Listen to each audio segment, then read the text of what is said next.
Haz tu donación económica o en alimentos en tu supermercado habitual. Tu ayuda alimenta la esperanza. Vamos, chaval, pon un poco más de esperanza en ese tupper.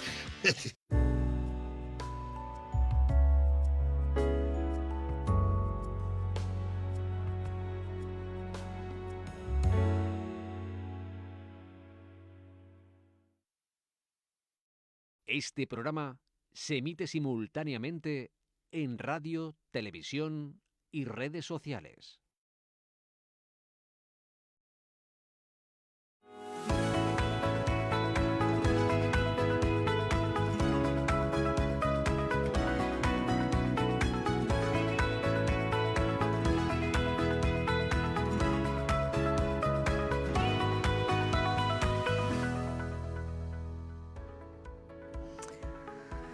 El Banco de Alimentos de Ceuta ya prepara una nueva expedición. Partirá mañana a Valencia con 2 camiones que irán cargados de unos 18.000 kilos de ayuda, tras dejar 8.000 kilos en Alfafar, Castellar y Paiporta. Como decimos, ya prepara esta segunda expedición para salir a primera hora de este jueves dirección a Manises. Esos insisten en el mensaje de que se frene hasta nuevo aviso la donación de alimentos y productos físicos a esta entidad debido a las dificultades de recepción y acogida que se están encontrando en la zona afectada. Seguiremos contactando con promotores de otras campañas solidarias para ayudar a los damnificados por la DANA y también hablaremos con el representante en Ceuta del Colegio de Ingenieros de Caminos de Andalucía. Piden inversión en infraestructuras para prevenir daños por danas. Por cierto, las autoridades cifran en 89 las personas desaparecidas en Valencia. Y también buscaremos las claves de la crisis de Muface, el seguro de los funcionarios que en Ceuta da cobertura a más de 4.000 personas. Los sindicatos defienden los derechos de los mutualistas ante la falta de acuerdo entre Muface y las aseguradoras Adeslas, Asisa y DKV para la renovación del concierto sanitario de la mutualidad. Exigen al Gobierno que se fije como prioridad sacar adelante una nueva licitación que permita dar continuidad al sistema mediante el que se ofrece cobertura de salud a estos funcionarios, a muchos funcionarios. En unos instantes conectaremos con responsables en Ceuta de CESIF y AMPE que nos explicarán las claves de este conflicto, qué pasará ahora con la cobertura sanitaria de los mutualistas, que en principio está garantizada hasta el 31 de enero. El Gobierno ya trabaja en una nueva licitación. Y además también conectaremos con una aseguradora que nos va a contar todas las novedades, todo lo que hay que saber de la Carta Verde, del seguro, del Certificado Internacional de Seguros para cruzar en vehículo a Marruecos, donde se puede obtener, qué vigencia, qué plazos y qué vigencia tiene y también su coste. Todo esto y mucho más en una conexión que también nos va a tener pendiente de las terceras jornadas de violencia sexual, de las elecciones de Estados Unidos y de otros asuntos de interés. Desde ahora hasta las 12 del mediodía conectamos con la Agencia Estatal de Meteorología. Y esta es la previsión que tenemos para hoy. Es de cielo nuboso con brumas matinales, sin descartar lloviznas ocasionales. Las temperaturas continúan en torno a los 17 grados de mínima y los 20 de máxima. El viento sopla flojo de levante, aumentando a moderado.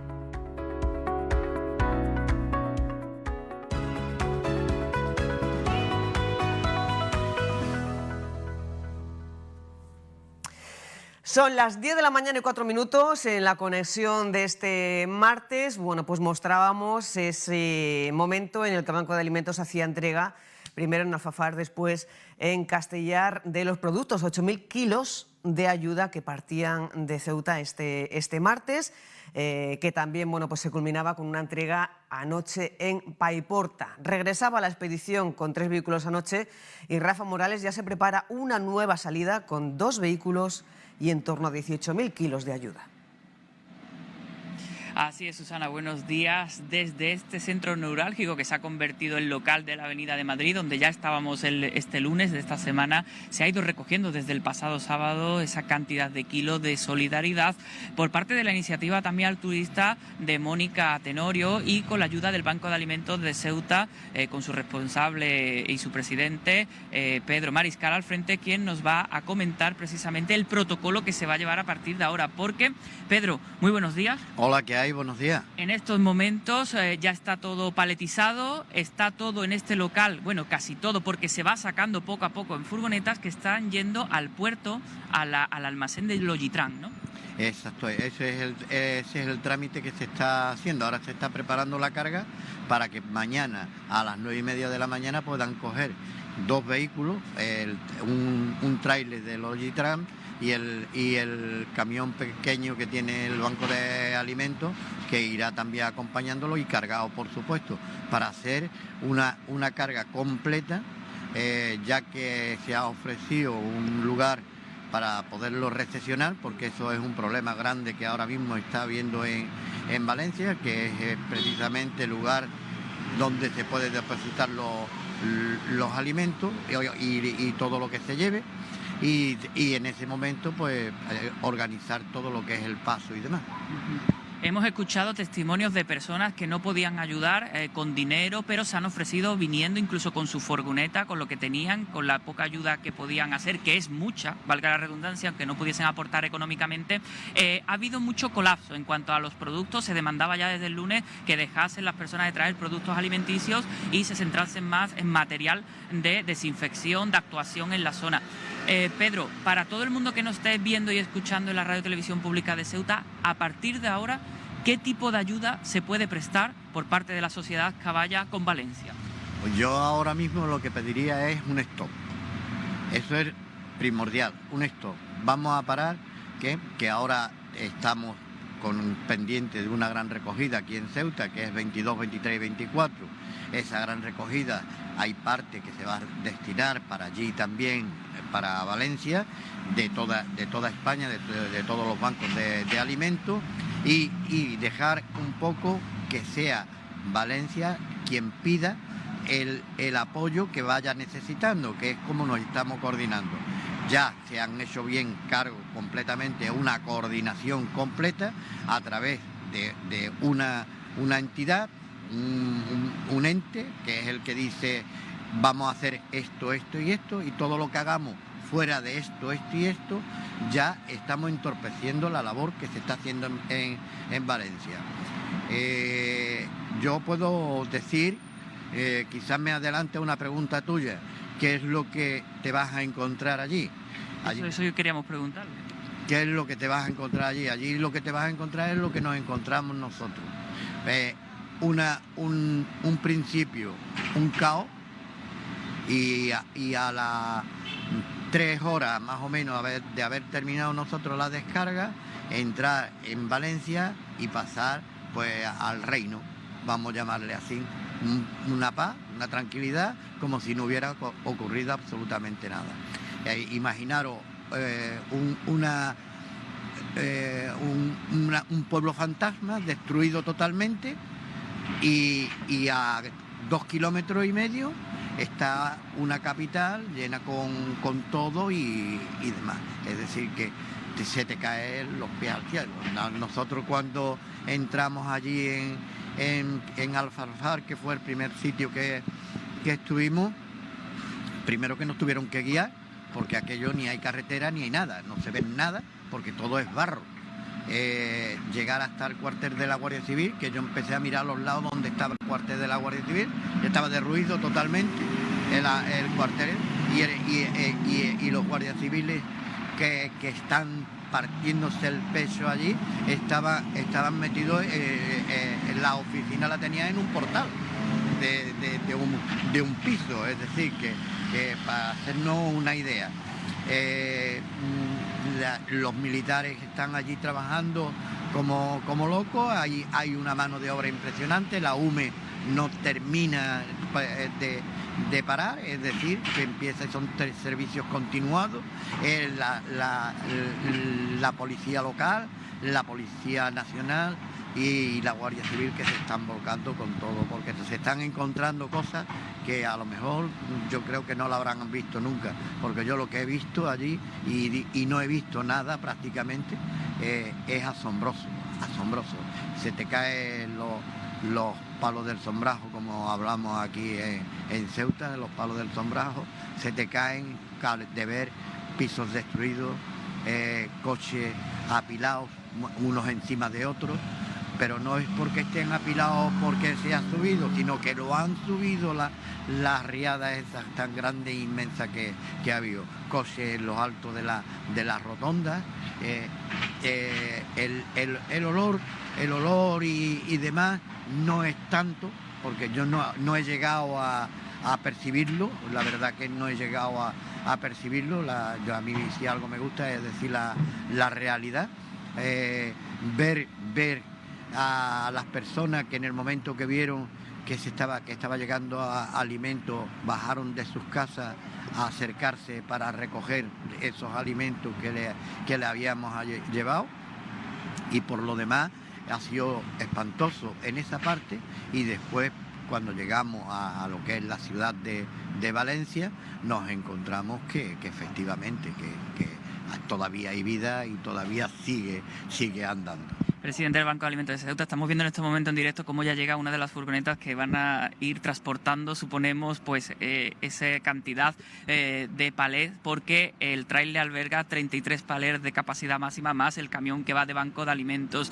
Nos decía, se ha hecho 785 kilómetros hasta Alfafar, y también ha estado en el Ayuntamiento de Castellar. Ahora la mercancía va a ser rumbo a Manises, y nos comentaba Pedro Mariscal que nunca se había visto tan desbordado de solidaridad con esta catástrofe. En este caso ha sido esta magnitud de solidaridad de Ceuta, pero quería incidirle como última pregunta, quien quiera ayudar puede hacerlo a través de Bizum o las cuentas corrientes. Sí, ya está puesto en Radio Televisión Ceuta y en todos los medios de comunicación de aquí de la ciudad, las tres formas que hay de hacerlo.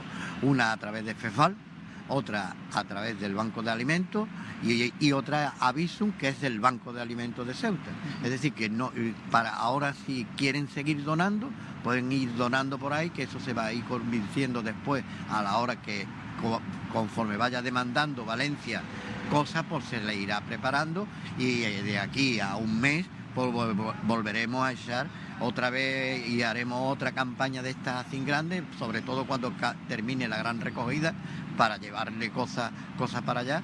Pues, sí, siempre el sí y el por qué. El sí es si hay sitio, y el por qué, para no desbordar a ellos como nos hemos visto desbordados aquí nosotros. Aquí en pequeña escala, imaginaros en Valencia, una capital tan grande, y pueblos que están volcados también, cada uno con la catástrofe que tiene, y a la vez están ayudando, que también hay que tenerlo en cuenta, y España entera que está dando el callo ahí como se puede decir, FEFAL, que coordina los 54 bancos de alimentos en cada autonomía y bancos de alimentos. Entonces nos estamos cogiendo y todo eso se está recopilando. Lo que sí nos han dicho es que todo lo que tengamos lo retengamos en los almacenes nuestros, para que cuando ellos, conforme lo vayan necesitando, nos lo van repartiendo. Y vamos a llegar a un momento en que digan, ahora hace falta leche, pues mandaremos leche. Ahora hace falta cacao, mandaremos cacao. Y así iremos dosificando todas las ayudas. Pedro Mariscal, muchas gracias, y ahora a descansar un poco. Muchas gracias. Gracias a vosotros. Pues nos quedamos con esta imagen en el local de la Avenida de Madrid. Le decíamos también, durante la entrevista hemos podido comprobar cómo Pedro Mariscal aún viene con ese barro de Valencia, y mañana saldrá una nueva expedición desde Ceuta rumbo a Manises con esa solidaridad caballa que se ha traducido en kilos de alimentos, de material, y ahora la forma de aportar ese granito de arena pues mediante otra vía, en este caso las aportaciones económicas de aquellas personas que lo deseen.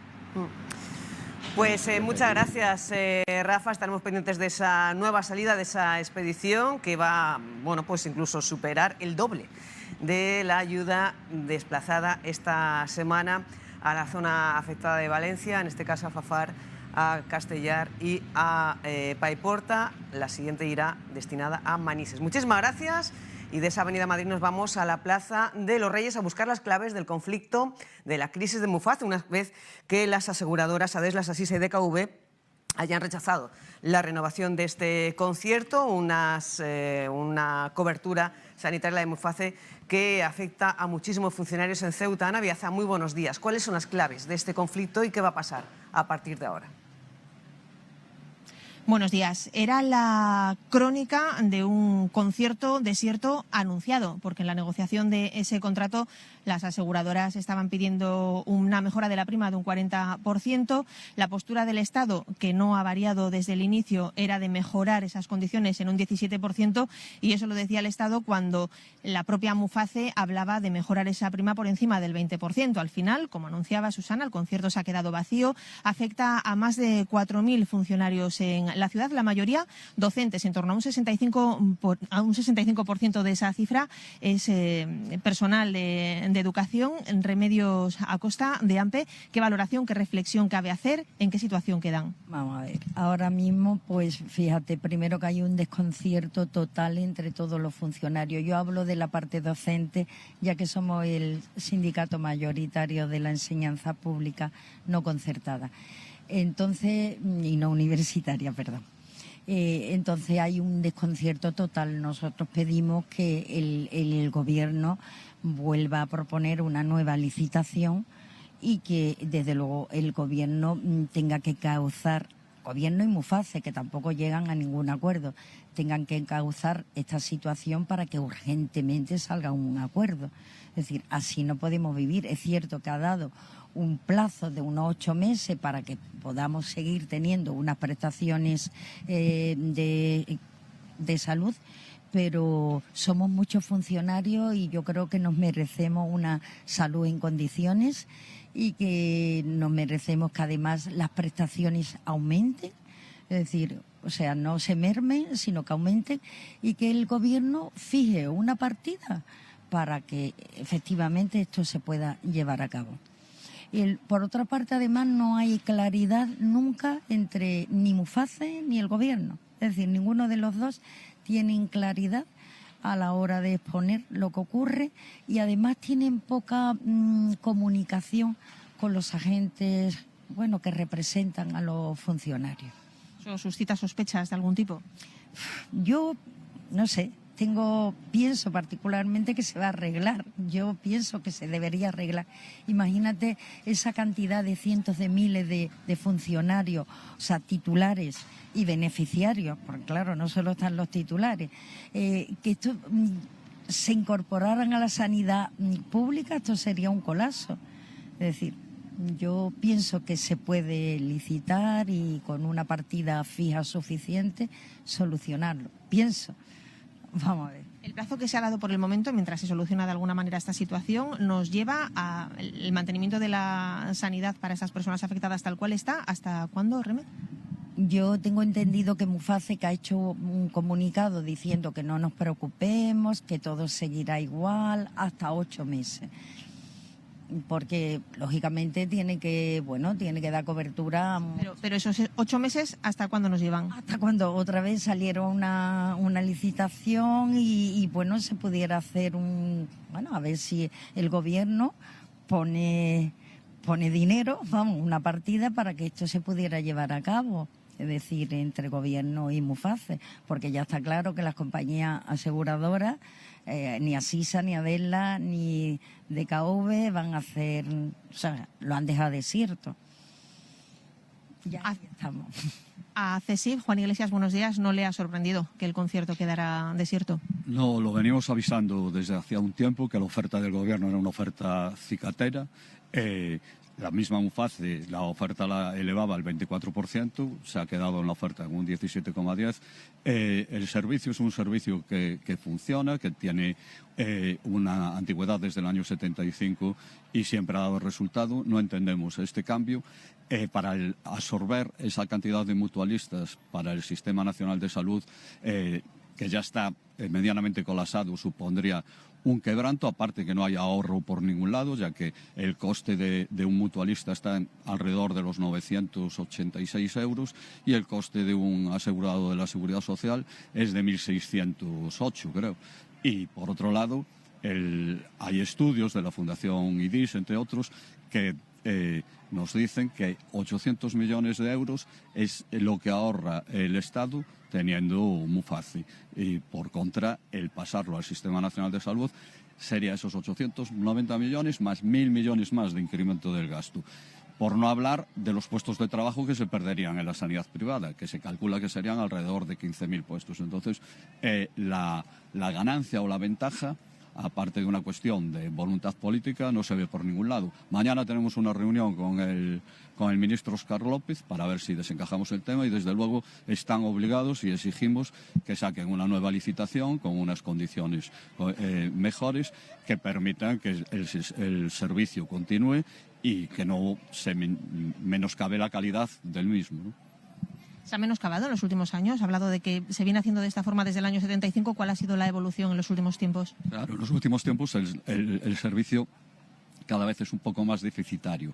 Antes había más celeridad en la atención. Hay que recordar que a raíz del COVID, por ejemplo, el Estado a las 17 comunidades, a las comunidades autónomas las ha sobrefinanciado por el gasto que habían tenido con el COVID. Las aseguradoras que cubren Muface han tenido una pérdida de 600 millones de euros. Si a eso añadimos que la prima no se incrementa, pues la verdad que es poco atractivo para que entren a la licitación.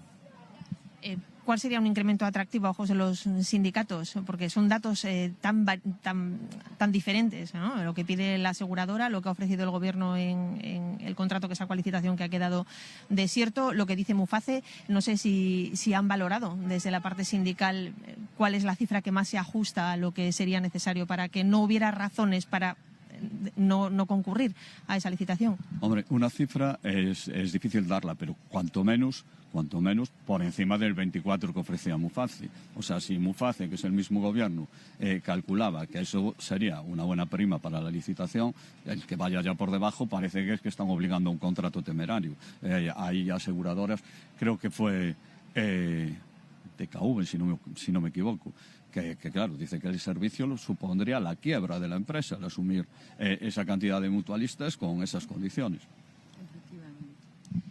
Hay anunciadas movilizaciones. No sé si dependen de la reunión de mañana con el ministro Óscar López o pase lo que pase mañana, habrá movilizaciones el lunes día 11. El sindicato nuestro, AMPE, todavía no ha anunciado ninguna movilización. Me imagino que estará esperando a la reunión que tienen a ver qué es lo que ocurre. Pero hasta ahora en AMPE no está anunciada ninguna movilización. No, igual estoy equivocada, pero en el caso de CESIF sí se hablaba del día 11. Sí, hay concentraciones en todas las delegaciones y subdelegaciones del Gobierno de España, con la salvedad de la Comunidad Valenciana, y efectivamente se van a celebrar igual, porque aquí hay que recordar que cada vez que hay una crisis, una catástrofe, una crisis sanitaria como fue el COVID, los funcionarios, los empleados y empleadas públicas están siempre al pie del cañón y siempre dando el nivel. Y generalmente, desde hace un tiempo, lo único que sufren es recortes. Hay unas diferencias retributivas también, falta una equiparación salarial entre las distintas administraciones, depende de la comunidad en la que ejerzas tu profesión, cobras una cantidad u otra, hay unos desequilibrios a veces que van por encima de los 16.000 euros anuales. Entonces, todo eso se tiene que subsanar. Hay que tener un mutualismo administrativo como Dios manda y luego hay que tener unas condiciones laborales que por eso también protestamos, ¿no? Porque no van a ser siempre los paganos de todos los funcionarios públicos. Cuando va bien no se les compensa, cuando la economía va bien. Y cuando va mal es a los primeros a los que se les recorta, ¿no? Pues muchas gracias a ambos, mucha suerte. Esas razones que exponía Juan Iglesias eran las que nos traigan para conocer pues el éxito que pueda tener esa protesta convocada para el próximo lunes, día 11, aquí donde nos encontramos en la Plaza de los Reyes, ante la fachada de la delegación del Gobierno. Pues muchas gracias, Ana. Estaremos pendientes de esa reunión de mañana y también de si finalmente se lleva a cabo esa movilización convocada ya por CESIF para el próximo lunes de 12 del mediodía a 1 de la tarde frente a las delegaciones y subdelegaciones del Gobierno para defender el modelo Muface, una cobertura sanitaria que presta. Cobertura sanitaria aquí en Ceuta, 4.200 personas, como decía Ana Villazán, 2.300 titulares y unos 1.400 beneficiarios. 24 minutos pasan de las 10, lo avanzábamos en el inicio. Vamos a hablar con el representante aquí en Ceuta del Colegio de Ingenieros de Caminos, Canales y Puertos de Andalucía. Piden actuaciones para la mejora de la prevención y para la inversión en infraestructuras que mitiguen los efectos de las fuertes lluvias de la Dana y evitar así catástrofes como la que se ha vivido o la que seguimos viviendo estos días en zonas como la Comunidad Valenciana y también de Albacete. Rafael Peñalver, responsable aquí en Ceuta del Colegio de Ingenieros de Caminos. Muy buenas. ¿Qué tal? Muy buenos días. Bienvenido. Nada, muchas gracias. Un placer poder pues hablar con usted y tener una explicación de un técnico a lo que ha ocurrido estos días. Gracias por la invitación. A mí me encanta venir a verte, si es verdad que, oye, lo hacemos hoy por un motivo, ¿no? Algo más triste. Pero bueno, sí, la idea es arrojar un poco de luz técnica, ¿no? Yo creo que ya todo el mundo entiende qué ha ocurrido, que una lluvia, unas precipitaciones muy grandes con gran cantidad de agua caen en muy poco tiempo, el terreno no es capaz de absorber, se forman las correntías, y acaba desbordando y provocando daño a la población, ¿no? A partir de aquí, oye, la pregunta que podemos hacernos, ¿se puede evitar? ¿Hay algo que podemos hacer para evitarlo?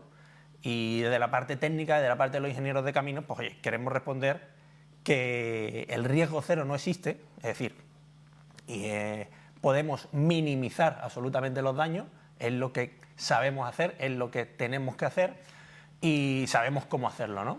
Y aquí entra un poco lo más rocambolesco de la historia, ¿no? Que bueno, ya en 2007 una directiva marco obliga a hacer unos planes de riesgos de inundaciones a las administraciones y bueno, y en estos planes se incluyen las diferentes actuaciones, las diferentes medidas para minimizar que esto ocurra, ¿no? Oye, pues están las medidas, sabemos qué hay que hacer, tenemos el talento para hacerlo, tenemos empresas constructoras en España capacitadas para hacerlo, podemos hablar de que somos punteros a nivel mundial, tanto los técnicos como las empresas constructoras, pues esto puede ocurrir a lo mejor en otro lugar del mundo, pero no aquí, no en España. O sea, que las recomendaciones que se incluyen en esos planes de prevención de inundaciones no se están cumpliendo. Bueno, ahí digamos que se incluyen las medidas, las actuaciones que hay que hacer para que esto se minimice. Y efectivamente no es que no se estén cumpliendo, es que no se están ejecutando, ¿no? Incluye, digamos, estas medidas, incluye estas actuaciones, incluye estas recomendaciones, pero no se dotan de presupuesto. Aquí es donde entra la parte política, hay que reconocerlo. Yo ahora mismo también me incluyo. Muchas veces el político pues, tiene un pensamiento cortoplacista o electoralista, ¿no? Y eso es lo que hay que separarse de ello, ¿no? En este tipo de obras, pues, cuando hablo de este tipo de obras, hablo de obras hidráulicas, ¿no? Obras que son, oye, capaces de embalsar agua, son capaces de drenarla, son capaces de reconducirla, ¿no? De encauzarla. Es decir, oye, si el agua pasa por aquí y está provocando unas inundaciones, está provocando desperfectos, somos capaces de hacer que el agua discurra por otro lado, ¿no? Este tipo de obras son muy costosas, de presupuesto muy elevado. No solo eso, sino que, digamos, su eficiencia se vea a largo plazo. Entonces, pues, oye, la política, incluso la sociedad también, tiene que entender que hay un determinado tipo de obras muy necesarias que puede ser que no se disfrute en su periodo electoral. Y el ejemplo lo tenemos a pocos kilómetros de donde ha sucedido la desgracia. Valencia, ¿no? Pues oye, gracias al embalse de Forata, aguas arriba, más gracias a ese nuevo encauzamiento del Turia, pues ha sido salvada de una verdadera desgracia. Pero no solo Valencia. Ciudades como Sevilla, en Andalucía también se han producido precipitaciones muy abundantes, ¿no? Y Sevilla era una ciudad que en los años 50, en los años 60 ha sufrido numerosas inundaciones, el río Guadaira, el Tamarguillo, bueno, todos estos afluentes del Guadalquivir, el propio Guadalquivir, ¿no? Sevilla fue capaz de encauzarlos, el Guadalquivir es un río muy sinuoso, con meandros, con muchas curvas, se encauzó de tal manera que se puso una compuerta y es capaz de proteger a la ciudad de Sevilla. Oye, pues Sevilla urbanísticamente se vio beneficiada hasta tal punto de que no ha vuelto a sufrir inundaciones, ¿no? Lo que te quiero decir con esto es que sabemos hacer las obras hidráulicas necesarias, sabemos qué hay que hacer, sabemos cómo hacerlo. Oye, dotémoslo de presupuesto y hagámoslo. Bueno, hacías referencia a las inversiones que creéis que se pueden hacer, y hacías, bueno, pues un poco referencia al Plan Sur de 1957, una obra de 1957 que fue ahora cuando salvó la ciudad aquí tenemos imágenes de entonces, de cuando en 1957 se hizo ese encauzamiento del río. Y también se hizo precisamente porque hubo una inundación. Si es que al final, pues, la sociedad, el ser humano, la política, todos actuamos un poco después de un palo muy importante, después de una verdadera desgracia. Oye, que esto sirva para poner el foco de atención ahora mismo en que debemos de hacer obras hidráulicas para que esto no ocurra, ¿no? Y las que están hechas también mantenerlas y conservarlas de una manera óptima, ¿no? Además, esa obra en su día también, lo curioso es que fue muy criticada, ¿no? Muy criticada, oye, por ecologistas y demás, porque discurría por zonas de huerta que debían de ser expropiadas, ¿no? Quizás hay obras que sobrepasen el tema ecológico, ¿no? Y que, oye, hay que hacerla pues, por el bien de la población. Y ya digo que son difíciles de explicar, son difíciles de justificar, porque su uso, su eficiencia, no se va a ver hasta el largo plazo o cuando ocurre una desgracia, ¿no? Pero que son completamente necesarias. Ya te digo que si se hubieran ejecutado, ¿no?, todas estas obras que están incluidas en el plan de riesgo de inundaciones de la Confederación Hidrográfica del Júcar, pues oye, todas estas desgracias seguramente se hubieran minimizado, ¿no? Oye, pero, bueno, no somos adivinos, está claro, pero sin duda son necesarias, Ahí ¿no? estamos viendo cómo ha sido el desvío del río del final, Turia, claro, te das obra cuenta. de 1957 que salva en 2024 la ciudad de Valencia. Veíamos pues hace unos instantes cómo discurría el agua el otro día, la semana pasada, el martes, miércoles, por esa zona del desvío del río Turia, que si no hubiera llegado ese lodo, hubiera llegado a la ciudad de Valencia. Tan simple como que te das cuenta que el río que pasa por el centro de la ciudad puede desbordarse e inundar la zona urbana. Oye, tan simple de decirlo, tan complejo de ejecutarlo, ¿no? Pero encáuzalo, desvíalo y dale otra salida al mar, ¿no?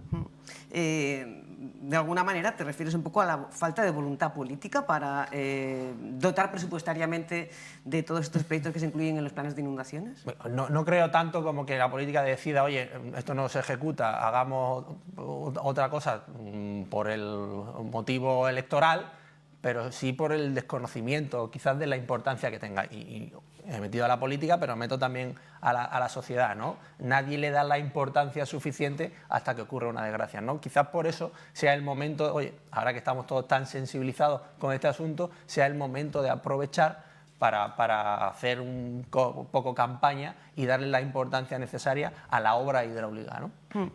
¿Qué tipo de obra? ¿Presa, encauzamiento, embalses, desbordamiento de ríos? ¿Qué tipo de obras debería empezar a...? Desde la que has dicho, presa, embalses, laminaciones, hay en algunas ciudades hay ya tanques de tormenta. Tanques de tormenta no dejan de ser grandes volúmenes, grandes espacios subterráneos donde se dirige el agua para que se hiere, ¿no? Y luego se va desaguando, ¿no? Laminaciones, ir reduciendo caudales conforme discurre el agua aguas abajo, obras de drenaje, obras de desagüe. Cuando hablo de drenaje y desagüe, encauzar el agua para darle una salida por sitios donde no haga daño, ¿no? Incluso ampliaciones de desembocaduras, ¿no? Aumentar la superficie, aumentar el volumen que es capaz de desaguar, ¿no? Oye, todo ese tipo de obras son de un presupuesto muy elevado, son de una complejidad técnica muy grande, pero da la casualidad que en España, pues por nuestra tipología de orográfica y climatológica, pues tenemos unos profesionales a nivel mundial muy valorados. Usémoslo, ¿no? ¿Se planifica, se trabaja en una planificación de más a corto plazo? ¿El retorno va a afectar a otra generación? No tanto como eso. Nosotros a la hora de hacer la obra hidráulica usamos para calcularla, ¿no? Para dimensionarla, para diseñarla, una cosa que se llama el periodo de retorno, ¿no? El periodo de retorno de esta lluvia ha podido ser de unos 100 años. ¿Eso qué quiere decir? ¿Que cada 100 años se va a dar este evento? No, quiere decir que en 100 años hay una probabilidad de que se dé, ¿no?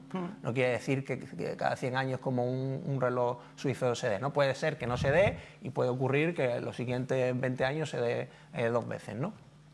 Pero bueno, nosotros usamos estos periodos de retorno en base a cálculos estadísticos, datos históricos, que, bueno, pues, oye, algunos son más certeros, otros menos. Al final, el ingeniero es un poco como un gestor de incertidumbre, ¿no? Y por eso se trabaja mucho con la probabilidad.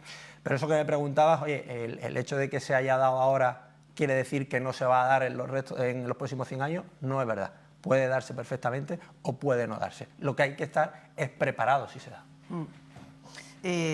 Y las decisiones políticas sí que se toman con una perspectiva de corto plazo. Yo espero que no, ¿no? Espero que no, pero sí es verdad que son obras, como te decía, que no son fácilmente pues, lucibles, ¿no? Es decir, nadie inaugura, nadie corta una cinta para enseñar un desagüe o para enseñar una obra de drenaje, ¿no? Si lo hacemos para oye, una plaza, un polideportivo o lo que sea, ¿no?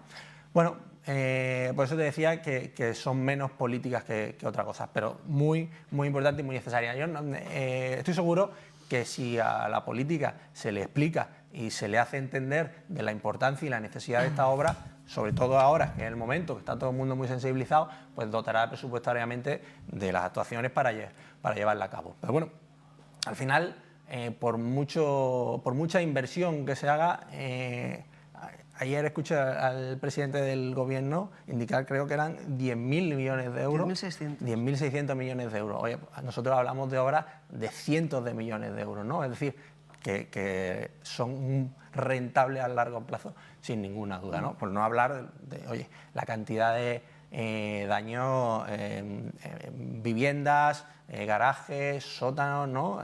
En todo este tipo de construcciones en zonas inundables que se ha producido, ¿no? Porque evidentemente cada obra y cada infraestructura de este tipo tendrá un coste en función de muchos parámetros y de muchos factores. Por ejemplo, hablábamos del Plan Sur, que en parte se pues sufragó con los sellos que se obligaban a poner en todas las cartas. Había unos sellos de Plan Sur. Y bueno, pues eran parte de los... Aquí tenemos el sello, 25 céntimos. Mira que era sello obligatorio para todas las cartas que enviaban los españoles y con esos ingresos fue parte de la inversión de ese Plan Sur. Pero ¿de qué inversión económica estaríamos hablando? Hablamos de cientos de millones de euros. Hablamos de cientos de millones de euros, ¿no? Por eso son inversiones muy grandes, muy fuertes. Tú mira qué manera más ingeniosa, ¿no? De poder dotar. Bueno, ahora los sellos como que no, ¿eh? Ahora o le ponemos no impuestos a los correos electrónicos o a los WhatsApp o no sería viable, ¿no? Pero bueno, hoy en día ya en el Estado democrático que tenemos unos presupuestos generales del Estado completamente viables como para ejecutar estas obras, ¿no? Los ingenieros de caminos, bueno, yo ya he hecho referencia antes a ello, demandan que se respeten las directrices recogidas en los planes de gestión de riesgo de inundaciones, en los cuales se recogen zonas de riesgo de inundación. Y bueno, durante estos días surge mucho la pregunta de si se debe construir o no se debe construir en esas zonas, teniendo en cuenta que periódicamente pues hay riesgos de lluvias fuertes y demás en esta zona. Pues me parece una pregunta muy acertada. Es la pregunta más típica que entre los amigos y todos nos comentamos y me han hecho, ¿no? Lo que hay que saber es construir. O sea, nosotros tenemos una norma sismo resistente muy exigente, es decir, somos capaces de construir en zonas sísmicas, tenemos un código técnico estupendo y maravilloso. Oye, pues si debemos de construir en zonas inundables, hay que saber construir. ¿A qué me refiero? Pues me refiero a que quizás hay que prohibir sótanos y garajes subterráneos, a que los materiales a emplear deban de ser menos porosos, a que el diseño deba de tener en cuenta que las plantas bajas pues no debe haber dormitorios, habitaciones o comedores, ¿no? El otro día veíamos una imagen, la verdad que estas imágenes que estamos viendo cada día, parece peor una que la anterior y toca el corazón e indigna a cualquiera, ¿no? Pero veíamos imágenes de como un centro de mayores completamente inundado, ¿no? Oye, si diseñamos un centro de mayores en zonas inundables, no podemos poner la salita o los dormitorios en la planta baja, ¿no? Oye, todo esto, lo que te estoy queriendo hacer ver es que en España puede haber 1 millón de viviendas en zonas inundables. No se trata de arrasar con todas, quitarlas y empezar de cero. Se trata de amoldarlas, de usar inteligentemente la obra hidráulica para que no sufran estas consecuencias, ¿no? Y el otro día lo planteábamos también aquí en una de las tertulias de esta semana. Se ha estado hablando muchísimo durante toda la semana, durante estos días, de ese parking con 5.700 plazas en el centro comercial de Bonaire, en Aldaya, y se planteaba aquí, bueno, pues en una zona inundable que hace un parking subterráneo con 5.700 plazas. ¿Eso es viable desde el punto de vista técnico o recomendable? Es lo que te acabo de comentar. Vamos, habría que verlo también, qué tipo de zona inundable es, qué riesgo tiene, pero desde luego no parece lógico construir subterráneos en zonas inundables, ¿no? Ya te digo que habría que analizar la zona, ¿no? Pero no tiene sentido, no tiene sentido. No se debería de hacer. Se han ofrecido a las autoridades de la Comunidad Valenciana para cualquier tipo de asesoría y demás. ¿Tienen alguna recomendación inicial aparte de, bueno, pues comenzar a hacer un poquito de repaso, de reflexión acerca de qué ha ocurrido y cómo evitarlo en las próximas? Pero ¿ya tiene alguna medida concreta que le pudieran recomendar? En parte, gracias a tu programa, ¿no? Pues un poco lo que estamos haciendo es comentar que es que ya están, así que es lo más llamativo de la historia, que es que ya están analizadas, que es que ya están proyectadas, que es que ya sabemos qué actuaciones hay que hacer para que en el ahora famoso Barranco del Pollo no ocurra o se minimice todo lo que ha pasado. Es que ya están incluidas en el plan de riesgo de gestión de inundaciones. Hablamos desde desagüe, drenajes, laminaciones, embalses. Todas esas obras hidráulicas de mucho presupuesto, ya están incluidas. Lo único que hace falta es dotarlas de presupuesto. Y que serían cientos de millones de euros. Y serían cientos de millones de euros que a la larga, pues, a ver, esas obras llevan un análisis coste-beneficio que o sea, están perfectamente justificadas, ¿no? Y bueno, me gustaría preguntarle, ya que estamos hablando del plan de gestión de riesgo de inundaciones, por el de Ceuta, el plan de gestión de riesgo de inundaciones de Ceuta, publicado por la Confederación Hidrográfica del Guadalquivir. Recientemente también la ciudad autónoma pues actualizaba el Plan Especial de Inundaciones INUNCE. ¿Qué podría resumirnos de ese plan aquí ya localizado en Ceuta? No quiero entrar mucho, pero nosotros... Bueno, están enseñando un mapa, ese sería un riesgo de inundación marino. Esto es la marina. Esto es un riesgo de inundación marino que viene provocado por el mar. Es decir, lo que hemos visto en Valencia venía provocado... Hay riesgo de inundaciones pluviales, hay riesgo de inundaciones fluviales y hay riesgo de inundaciones marinos, ¿no? Uno viene provocado por la lluvia, por los ríos o por el mar. En nuestro caso... En la marina es porque son terrenos ganados al mar. Efectivamente, ¿no? Son terrenos en cota cero. Lógicamente, pues oye, si hay un aumento del nivel del mar, a las zonas que afectaría, pues sería, como estamos viendo, a la playa de la Ribera, que está a cota cero, más a zonas precisamente del puerto, que también está a cota cero, ¿no?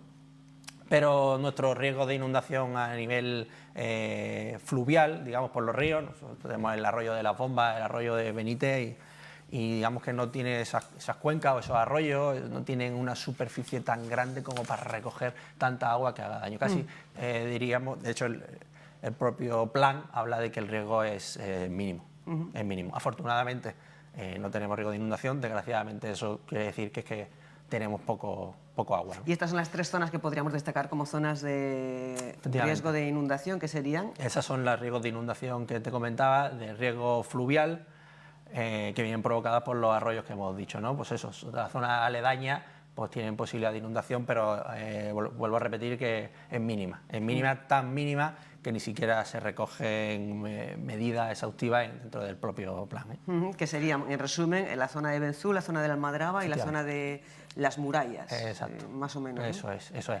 Pero bueno, en Valencia hemos visto, oye, que no está de más tampoco informar a la población que vive en zonas inundables o incluso a todo el mundo, ¿no? No hace falta vivir en zona inundable como para que una inundación te pille en una zona inundable, ¿no? Que todo el mundo sepa actuar cuando llega una alarma. Ya repito que en Ceuta difícilmente se llegaría incluso a dar la alarma en esas zonas, ¿no?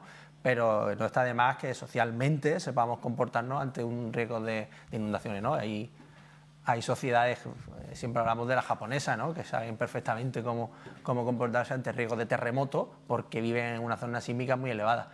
Pues oye, en la zona de Valencia, en la zona del Levante, son zonas muy propensas a inundaciones, pues que ya te digo que no está de más que todo el país sepa comportarse ante esta avenida, ante esta crecida, ¿no? ¿Y cómo podemos educarnos en ese sentido? Porque ya también antes hace referencia, no solamente son los que toman decisiones los que tienen que pues, cambiar un poquito el chip y reflexionar acerca de lo que ha ocurrido, sino también la propia sociedad, la propia población.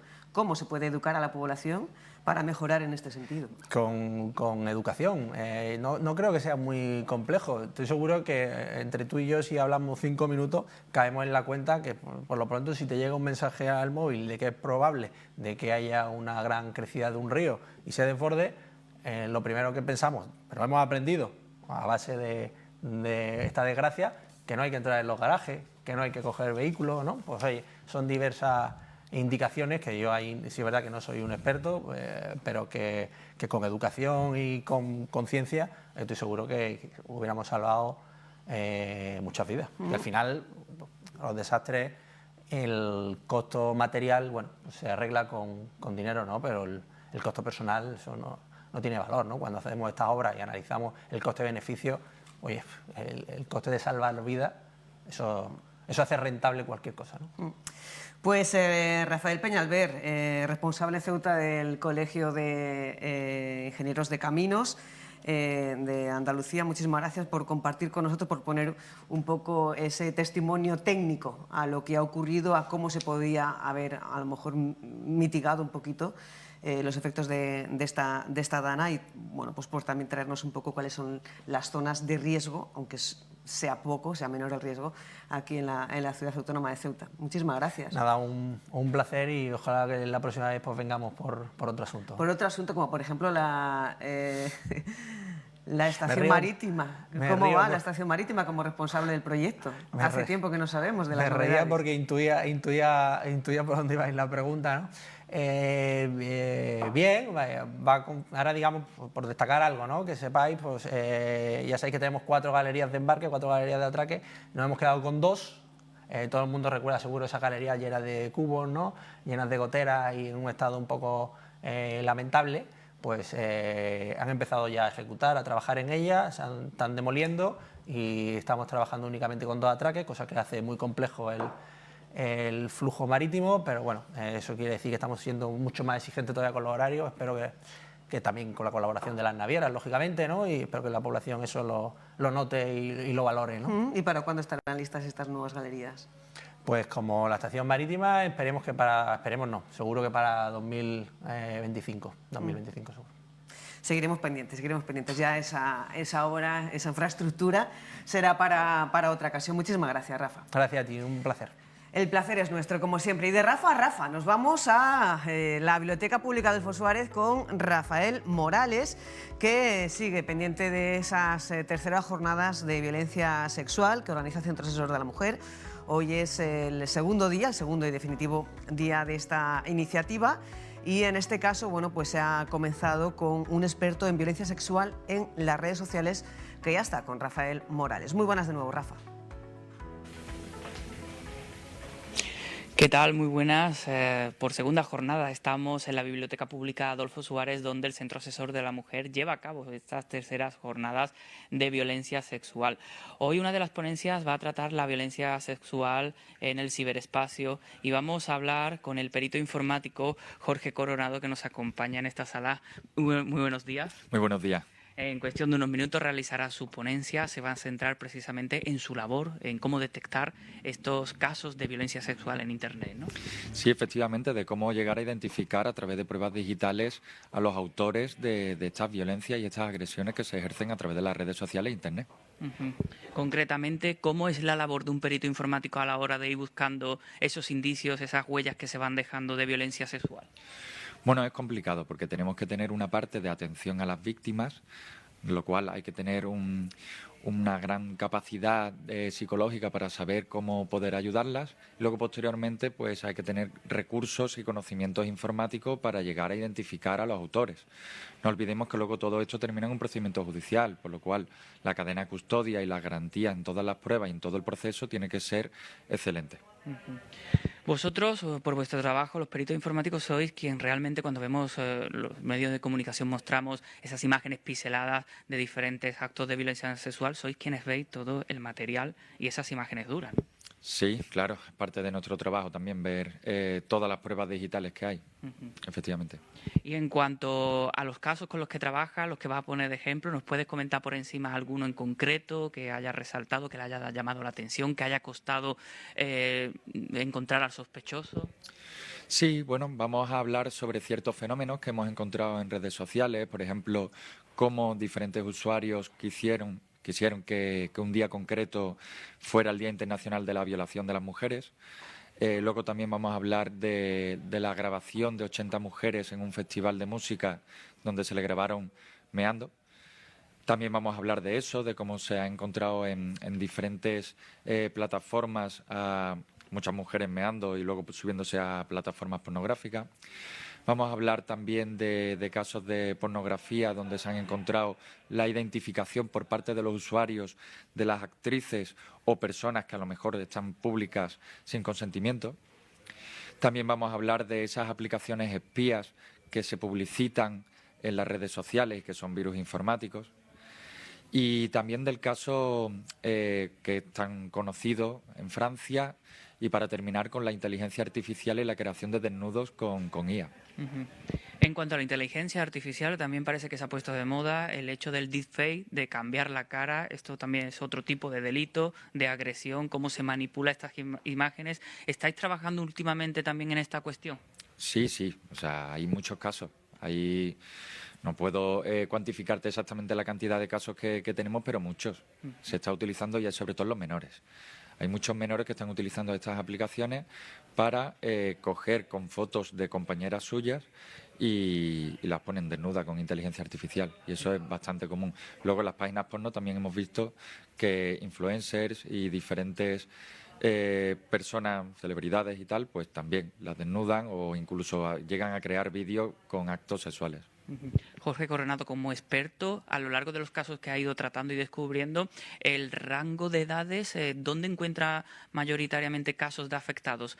¿En adolescentes, en jóvenes o en mujeres adultas? De afectados. Bueno, antes de afectados me gustaría decirte una cosa. Sí que me estoy encontrando de agresores menores. Por ejemplo, en casos de pedofilia estamos viendo donde muchos grupos de WhatsApp están organizados y administrados por menores, algo que es bastante llamativo. Luego, sobre el tema de víctimas, sobre todo mujeres, o sea, una gran mayoría mujeres. Hay algún hombre, pero bastante inusual. Luego, posteriormente, en la franja de edad, pues no sabría decirte concretamente. Yo creo que sí que puede estar entre los 20 y 40 años aproximadamente. De las personas que sufren esa violencia sexual, mayoritariamente mujeres. Que llegan a nosotros, Pues Jorge Coronado, muchas gracias por atender a la pública y por estar aquí en Ceuta ofreciendo tus conocimientos para detectar precisamente estos casos de violencia sexual. Nada, el placer es mío. Un gusto estar aquí. Muchas gracias. Hasta luego. Pues como decimos, en breve comenzará esa ponencia de Jorge Castro, perito forense informático. Como nos ha comentado, nos ha dado pinceladas, va a tratar cómo él aborda esos casos para detectar la violencia sexual en las redes. Gracias, Rafa. Seguimos con la línea abierta para que nos pidas paso cuando tengas más cuestiones de interés que contarnos. Son las 10 de la mañana, 53 minutos, y le damos la bienvenida a Enrique Ávila, a Manuel Hernández y también a José Antonio Alarcón. Muy buenas. Tenemos varios asuntos sobre la mesa de actualidad que podemos tratar hoy y continuamos pendientes de las zonas afectadas por la DANA y también estamos pendientes de los resultados del recuento final de las elecciones de Estados Unidos. Parece ser que Donald Trump ya es virtualmente, ya está mucho más cerca, está muy cerca de la Casa Blanca. Si os parece, empezamos con el tema de la casa, seguimos con las consecuencias, los efectos del drama provocado por la DANA. Ya hay cifras oficiales de desaparecidos. Las autoridades cifran en 89 personas desaparecidas en Valencia. En total son, de momento, cifras oficiales, 217 los fallecidos en todo el país tras el paso del temporal, 211 solo en Valencia, 4 en Castilla-La Mancha. Este martes pues se encontraba un cuerpo sin vida en Letur, en Albacete, y todavía siguen buscando a 2 desaparecidos más ahí en Albacete y otra persona fallecida en Málaga. Por tanto, hasta ahora, última hora oficial, 89 personas desaparecidas y al menos 217 fallecimientos tras el paso de la DANA. Enrique, ¿qué te ha sorprendido el dato de desaparecidos después de que se haya hablado previamente de una cifra mucho más elevada? Sigue siendo un dato desesperanzador. También es verdad que son personas desaparecidas, personas denunciadas. Desapariciones denunciadas. Y además ha bajado la cifra. Cuando se denuncian las desapariciones, en el primer momento normalmente se dan cifras muy altas porque la misma desaparición la pueden denunciar distintas personas. Un hermano, los padres, un amigo. La situación era tan alarmante porque el ministro del Interior dijo que podrían llegar a ser 2.000.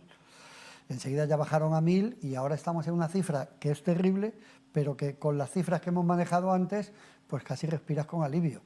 Bueno, 89, en una tragedia de este tipo, es que escapa de todo lo que habíamos vivido hasta ahora. Desde luego que sí, todavía pues iremos sorprendiéndonos para mal seguramente, porque conforme vayan avanzando los días y se van conociendo más detalles, pues la situación es más dramática todavía. ¿Cómo lo estás viviendo tú, Manuel? Lo estoy viviendo, pues yo creo que como la mayoría de los españoles, como la mayoría de los ceutíes, con una consternación muy grande, con un pesar dolido, y viendo cómo cada día pues, se sufre más por parte de las personas que son víctimas de esa DANA. Terriblemente ha azotado con más intensidad a la comunidad valenciana. Las personas que tenemos allí, familia, pues desde luego lo hemos vivido un tanto más cercano porque hemos podido contactar con esos familiares y sabemos lo que están sufriendo, que no a todos le están llegando las ayudas que se está recibiendo en la comunidad valenciana y que, bueno, esperemos que las cifras se estabilicen, se frenen, se obstaculicen, se queden ahí. Ninguna cifra es buena, pero esperamos todos de que se queden ahí y no sigan aumentando. ¿En qué punto tienes familia? Pues en Catarroja. En Catarroja, donde está el equipo desplazado del equipo de Cruz Roja Ceuta. ¿Y cómo se encuentran? ¿Cómo lo han vivido? Pues la suerte es que estos familiares se encontraban en casa en el momento crucial y como viven en pisos altos, en una 8ª planta, pues no le ha llegado el agua, pero sí me han comunicado que los que vivían en la planta de abajo, en la primera planta, pues sí, sus casas se han inundado. ¿Y en cuanto a suministro, tienen los suministros básicos ahora mismo? Los suministros básicos están llegando. Por ejemplo, el primer suministro básico, que es el agua, está llegando a través de camiones cisterna. Sí que es cierto de que hay muchas personas que dependen de otras y tienen que estar pendientes de que le puedan subir el agua a su respectivo domicilio, y los suministros alimenticios están llegando de forma escasa. Esas son las últimas noticias. ¿Y luz, cobertura telefónica? Sí, en el momento en que se produce el hecho catastrófico, lógicamente no había electricidad, se cortó el agua, las comunicaciones... Se ha recuperado ya. Se ha recuperado, no en todos los sitios de la población, pero en la mayoría de ellas sí. Pues mucho ánimo a ellos, como a todas las personas que siguen sufriendo los efectos de esta catástrofe. 89 desaparecidos denunciados, 217 personas muertas, de las que se hablaba de que alguna más de 60 todavía está sin identificar, que también puede formar parte de ese registro desaparecido. Sí, creo que hablaban de 62 aún no identificados. Lógicamente, desminorar la cifra de desaparecidos, como decía Enrique, es un alivio comparado con las cifras iniciales que parecían enormes, ¿no? Yo lo que pasa es que esta tragedia me despierta recuerdos personales. Yo tuve la desgracia, en este caso, de estar presente en la DANA del 82, en la DANA que se llevó por delante la presa de Tous. Yo hacía el servicio militar en el CIR de Rabasa, Alicante. Alicante también se vio afectada, hubo 3 muertos en Alicante y un gran destrozo material, ¿no? Me tocó salir a desescombrar, me ha traído recuerdos de... Lo que pasa es que eso sí nos lleva que es una situación, la de la gota fría, ya muy antigua. Son más de 50 años de gotas frías en la región, que una vez con más intensidad, otras con menos, en 3 o 4 ocasiones con bastante intensidad y con bastante daño. Quizá esta sea la demás, evidentemente, la más importante, pero que sí nos hace reflexionar sobre la necesidad de adoptar medidas a largo plazo. Es decir, básicamente sabemos que hay una parte muy importante de la población de la región valenciana que vive en zonas anegables. Evidentemente es un esfuerzo enorme de años, pero habrá que empezar en algún momento a hacer un plan estratégico que permita a largo plazo, sin duda, porque no es fácil mover las viviendas, buscar el suelo, hacer las inversiones, pero yo creo que debía plantearse a largo plazo, primero como un esfuerzo colectivo del conjunto de las fuerzas políticas y sociales, el buscar soluciones a largo plazo, porque sí parece, por mucho que lo nieguen, que esto se está acortando, que estos incidentes van a ser cada vez más recurrentes y, lógicamente, habrá que hacer frente con inversiones, con infraestructura, en la medida de lo posible, ¿no? Yo creo que y sobre todo, a mí lo más importante, más que discutir, que habrá que discutirlo en su momento, las posibilidades políticas, quién las tenga, quién las deje de tener, lo que sí es importante ahora es ayudar. Primero, rescatar lo más urgente, rescatar a las personas que se pueda, contabilizar los muertos y enterrarlos dignamente, ayudar a las familias que tienen encontrar a los desaparecidos y, por supuesto, ayudar a todos aquellos que han perdido sus hogares, etcétera, alimentar, proteger, en definitiva. Y después, tiempo habrá, es decir, unidad en eso, creo que, y esperemos que se consiga.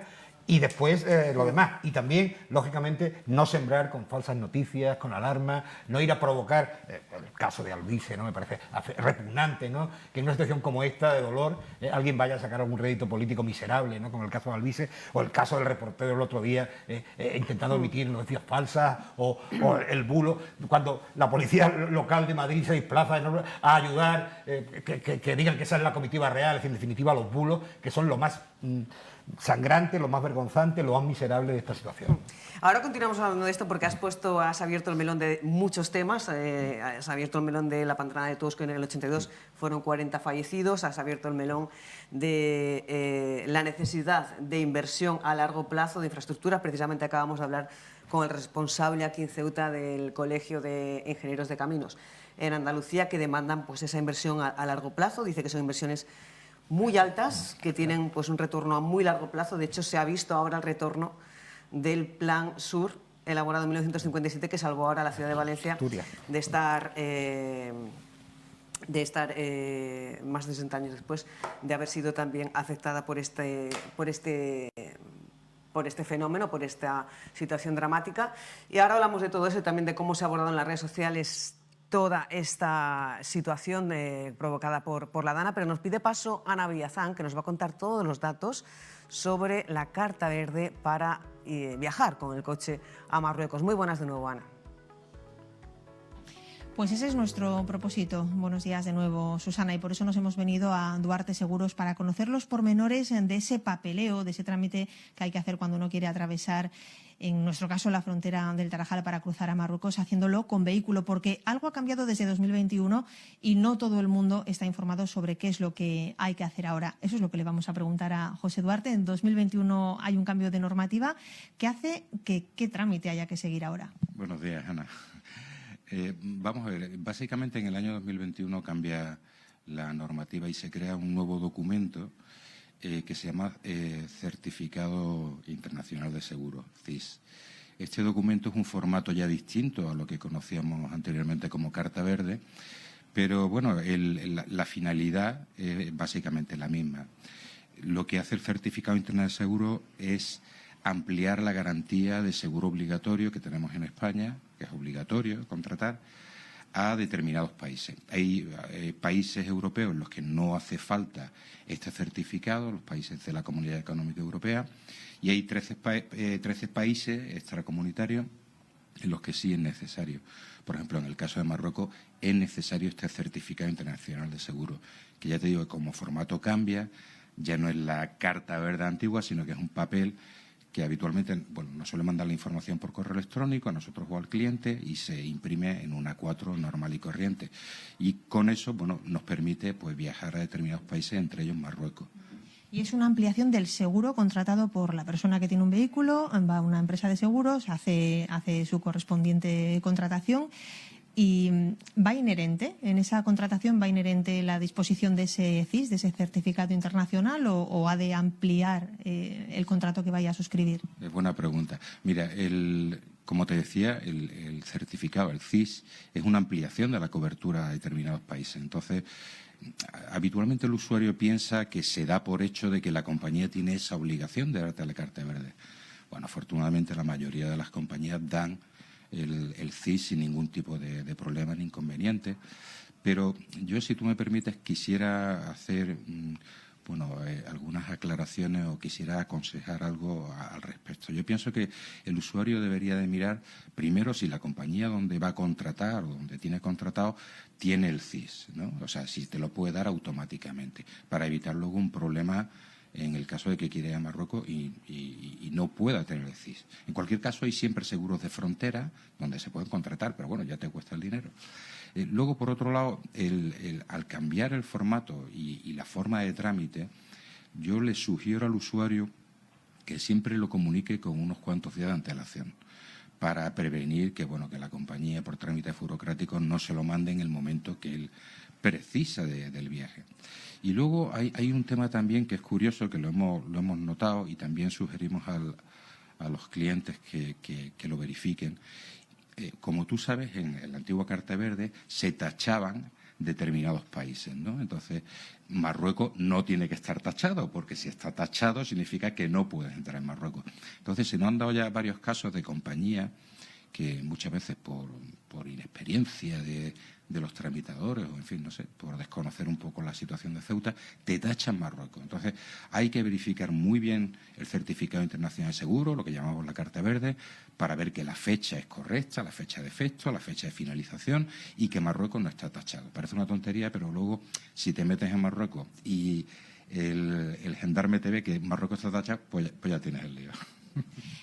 Ese consejo que daba José, ¿con cuántos días de antelación habría que cubrirse las espaldas para así disponer de tiempo suficiente para que la aseguradora envíe el papel? Sí, bueno, es que en estos tiempos de tecnología máxima y de comunicaciones por Internet increíble, resulta que al final las cosas casi se hacen más complicadas, ¿no? Cuando se pierde el contacto con las personas, ¿no? Y bueno, teóricamente debería ser automático. O sea, tú lo solicitas, te lo mandan por correo electrónico, lo tienes, adiós. Pero con muchas entidades no es así. Yo no sé si es porque no están acostumbrados, porque no tienen esa demanda, pero pasa. Entonces, bueno, yo sugiero que 3-4 días antes de tener previsto el viaje se solicite. ¿Y puede darse el caso de que haya una compañía de seguros que no facilite ese CIS y, de ser afirmativa la respuesta, es algo normal, es lo habitual? Vamos a ver, no es habitual, desde luego. Gracias a Dios no es habitual. O sea, no hay un gran número de compañías que lo hagan, pero el usuario tiene que saber que puede existir eso. O sea, puede existir una compañía que diga, yo no quiero ampliar el seguro obligatorio a Marruecos o a cualquier otro país. Entonces, porque en realidad no cobran por esa ampliación, ¿vale? Eso es importante. Entonces, por eso te decía que sería muy bueno que el cliente que habitualmente viaja pues tenga esa información antes de contratar o cuando vaya a hacer la renovación, ¿no? Verificar que esa compañía en concreto te va a dar el CIS, que te lo va a dar en tiempo y forma y que no vas a tener ningún problema. Piensa que es una ampliación al seguro obligatorio. O sea, lo que te está haciendo es dar cobertura de un seguro obligatorio en España, dar de cobertura en otro país. Entonces, bueno, yo no sé si en un futuro las entidades aseguradoras dirán, bueno, pues ahora lo cobramos. Pues tú sabes, nada es descartable, por lo pronto no se cobra. La mayoría de las entidades aseguradoras te dan tu carta verde, tu CIS, o sea que no es problema, pero bueno, cierta precaución con este asunto. ¿Es verde? No.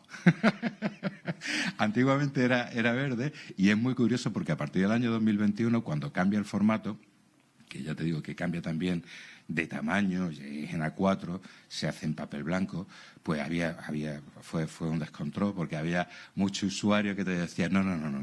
En papel verde, por favor, mira, que no es que esto... Sí. Bueno, tú sabes que en Ceuta es peculiar en ese sentido. Pero bueno, ya parece que también la Gendarmería de Marruecos tiene muy claro también el nuevo sistema, el nuevo certificado y bueno, ya sin problema. Muchas gracias, José Duarte. Nos vamos con dos consejos, aparte de esa anécdota. Sobrevive la denominación al aspecto físico del papel. Asegúrense primero de que la compañía contratada sí puede expedir ese documento, ese CIS, ese certificado internacional. Y si lo van a necesitar porque tienen previsto un viaje al país vecino, pues háganlo con varios días de antelación para curarse en salud. Pues muchas gracias, Ana, por esta información de utilidad, información de servicio, sobre todo para las personas que estén pensando, que tengan previsto, que lo hagan habitualmente, viajar con el vehículo a Marruecos. 11:09, seguimos en nuestra tertulia. Hablaba José Antonio Alarcón de la necesidad de hacer pues inversiones a largo plazo, una cuestión que también abordaba unos minutos antes, al inicio del programa, aquí el responsable en Ceuta de ese colegio de ingenieros de caminos. Piden inversiones en infraestructuras para tratar de mitigar los efectos de fuertes lluvias como esta Dana, y hablaba de hacer una comparativa sobre la inversión, el plan de inversión anunciado por el Gobierno de 10.600 millones con ayudas de hasta 60.000 euros por cada vivienda afectada, con respecto a la inversión que se necesitaría para este tipo de obras, que bueno, pues se pueden presupuestar incluso por encima de los 100.000 euros. Enrique, ¿estás de acuerdo en la necesidad de proyectar a largo plazo infraestructuras de este tipo para paliar un poco los efectos de las danas?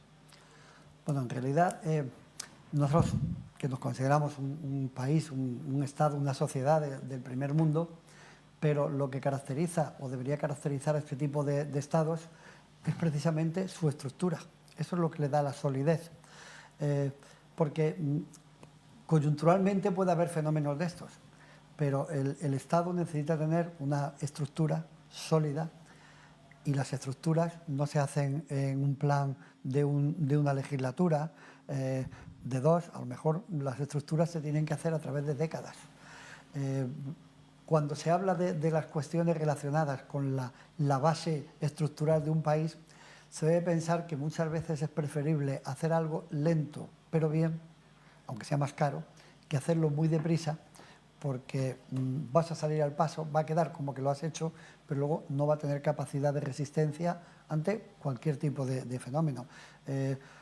Aquí, por ejemplo, se hizo muy bien cuando se hizo el plan del AVE y de las carreteras en los años 90, pero no se ha vuelto a invertir dinero en eso. Vemos que los AVE están fallando, las carreteras adolecen de falta de mantenimiento. Es decir, construir una cosa requiere una inversión muy larga en tiempo y en dinero, pero es que además luego la tienes que ir manteniendo día a día. Y parece ser que nosotros no tenemos mentalidad de eso. Hay que reconocer. Y hablando de inversiones, ¿te parece suficiente la inversión de 10.600 millones de euros anunciada por el Gobierno, con ayudas de hasta 60.000 euros por cada vivienda afectada? Yo ahí no voy a opinar, porque mi capacidad de manejar cantidades ronda ya, cuando pasa de 10.000, 15.000 euros, ya se me va de las manos. Sí, ¿no? Entonces, no. Vamos a escuchar al presidente del Gobierno, Pedro Sánchez, anunciando ese paquete de medidas. 10.600 millones de euros con ayudas que incluyen hasta 72.000 euros por casos de incapacidad, entre 20.000 y 60.000 euros por vivienda afectada, hasta 10.300 para muebles y enseres dañados, y hasta 37.000 para reparar elementos de las comunidades vecinos. También ayudas directas dirigidas a autónomos y empresas. La intención es beneficiar a unas 30.000 empresas o negocios y a miles de familias. Lo escuchamos. En concreto, el Gobierno de España va a transferir hasta 72.000 euros por casos de incapacidad, entre 20.000 y 60.000 euros para la reparación de las viviendas dañadas y hasta 10.300 euros para cambiar o reparar muebles, electrodomésticos o los enseres que se hayan visto afectados y perdidos. Y hasta 37.000 euros para reparar elementos de las comunidades de vecinos, como por ejemplo los portales o los ascensores. Y además, como vuelvo a repetir, ya hicimos durante la pandemia, el Gobierno de España va a transferir ayudas directas para las pequeñas y medianas empresas, para los trabajadores autónomos, con domicilio fiscal en las zonas afectadas por la DANA por un valor de 838 millones de euros. Bueno, este es el resumen en cifras, que aquí lo tienen también en el monitor que está detrás de mí. Resumen en cifras de una medida, de un plan de actuación que se publica hoy en el BOE, que al margen de la capacidad para gestionar mentalmente 10.600 millones de euros, pero teniendo en cuenta que hablamos de 60.000 por vivienda afectada, ¿es una cantidad suficiente, razonable? ¿Qué te parece este plan? Bueno, yo espero que este plan, que es del Gobierno de España, tenga un complemento con un plan de la Unión Europea. Porque a mí así, a pesar de mi incapacidad para manejar tal cantidad de dinero, a mí me parece corto. Entonces, lo que espero es que el Gobierno ya esté pidiendo a la Unión Europea que tiene ya pensadas todas estas medidas, porque si esto es contando lo que viene de la ayuda de la Unión Europea, a mí me parece corto. Manuel. Pienso que se trata única y exclusivamente del primer paquete de medidas. Es decir, previsiblemente no va a ser el único, indudablemente. Se ha hecho una estimación global por parte de los técnicos e imagino que bueno, se ha estandarizado esas ayudas tanto a las familias como a las empresas. Después habrá que estudiar singularidades, particularidades. Creo de que para una primera aproximación, bueno, bienvenido sea, pero que indudablemente, como le doy la razón a Enrique, puede ser corto porque lo que se ha producido en la Comunidad Valenciana y en otras regiones ha sido lamentablemente catastrófico. Entonces esa catástrofe necesita tener una repercusión económica de mucha más cantidad de dinero que lo que aparece en este primer paquete de medidas. Como primera aproximación me parece acertado, pero esperemos de que vengan más ayudas, de donde vengan. Bueno, pero la Unión yo Europea no lo veo tan corto. Es un paquete muy importante, es mucho más importante que cualquier paquete anterior sobre este tipo de acontecimientos, ¿no? Sobre este tipo de desastres o de naturales. Las cifras en general son bastante generosas comparados con otros momentos anteriores, que es lo que la comparativa, y hay que tener en cuenta otra cosa. Es decir, la inmensa mayoría de estas personas van a tener también el acceso a sus seguros, ¿no? Evidentemente, es decir, la vivienda no solo va a ver compensada con una donación del Estado, sino que además va a tener una parte que su seguro tendrá que, no sabemos hasta qué punto cubrir o no. Es decir, los seguros van a tener que generar una gran cantidad de indemnizaciones, evidentemente, y probablemente las actuaciones no se acaben aquí, sean continuas en el tiempo. También creo, me da la impresión de que no está contemplado el escudo del ERTE en esta cantidad de 10.600 millones, pero que son ayudas directas a las familias. Es decir, el ERTE va a costar una importante cantidad de dinero al Estado, ¿no? Es decir, todo será poco, evidentemente, y cuanto más se pueda financiar, pues mejor, pero evidentemente hay límites y sobre todo otra cosa que es absolutamente necesaria, un acuerdo en el seno de las Cortes de la Nación para hacer posible la modificación de crédito que permita esta rápida inversión, incluso mejorarla si es posible, pero hay que negociar y evidentemente las fuerzas políticas tendrán que apoyar, no solo de palabras, sino de hechos con su voto en el Parlamento, ¿no? A mí me parece un esfuerzo muy importante. Que pueda ser mayor, pues estupendo, pero ya exige un esfuerzo importante y no solo va a ser la única. También yo creo que pedirle aportación a otros colectivos, a las empresas, a los bancos. Es decir, aplaudo la acción, en este caso, de Amancio que Ortega, es una ayuda sin duda importante, 100 millones de euros, una cantidad importante, independientemente de su potencial, pero hay bancos que han ofrecido 1 millón de euros. Bancos que sacan unos beneficios enormes de esa región, han obtenido durante años, es decir, la colaboración de gente que durante años ha sacado sus beneficios de ese territorio debería ser mucho más intensa, ¿no? Es decir, no solo el Estado, también hay muchísimas entidades privadas que se han beneficiado de la pujanza de la economía de la región valenciana y ahora tienen que apoyar y tienen que ayudar. Dicho esto, cuanto más mejor, pero las cosas hay que dimensionarlas en sus justos términos, ¿no? El Gobierno ya ha pedido formalmente a la Comisión Europea ayuda para paliar los daños de la DANA. Hacía referencia a los ERTE, al gasto de los ERTES. Habrá una exención del 100% de las cotizaciones para empresas con suspensión temporal de la actividad vía ERTE, junto a la prestación por cese de actividad para autónomos y un aumento del 15% del ingreso mínimo vital y pensiones no contributivas durante 3 meses, que bueno, pues sumará también una una cantidad de dinero importante, como decía José Antonio Alarcón. Estamos quedándonos sin tiempo y no me gustaría despediros sin preguntaros el resultado de las elecciones. Todavía no es definitivo, todavía continúa el recuento en algunos estados, pero virtualmente parece que es evidente la victoria de Donald Trump, que volverá a la Casa Blanca. Y bueno, pues según los datos que llegan de Estados Unidos, de la prensa que está haciendo cobertura de estos comicios, parece que finalmente no ha sido tan equilibrado como se preveía o como preveían las encuestas. Enrique, ¿a ti te ha sorprendido el resultado y qué explicación le das a esto? Bueno, lo primero, yo creo que es la primera vez que un presidente norteamericano que había perdido unas elecciones vuelve luego y retoma. Me parece que es el primer caso en la historia. Entonces, esto hay que valorarlo. Trump, es que nosotros medimos a Trump con los criterios nuestros, europeos. Trump es una persona con la que yo no me iría a cenar. O sea, y por supuesto no lo votaría nunca. Pero nosotros la imagen que tenemos de los Estados Unidos, que normalmente es la que nos llega por las películas, es la imagen de la costa este y la costa oeste. Y en la costa este y en la costa oeste ganan los demócratas. Pero en la América profunda, Trump es un triunfador y es un líder que ellos lo ven así, que es el que va a solucionar sus problemas porque tienen problemas de paro, porque tienen problemas de competencia con la industria china, porque tienen problemas de la inmigración y es el salvador suyo. Entonces, claro, con nuestros criterios, dice, ¿cómo ha podido ganar las elecciones esta persona? Ahora, personalmente, yo no habría votado tampoco nunca a Kamala Harris. Es una radical y sería un síntoma peligrosísimo para el resto del mundo que una persona así gobernase en Estados Unidos.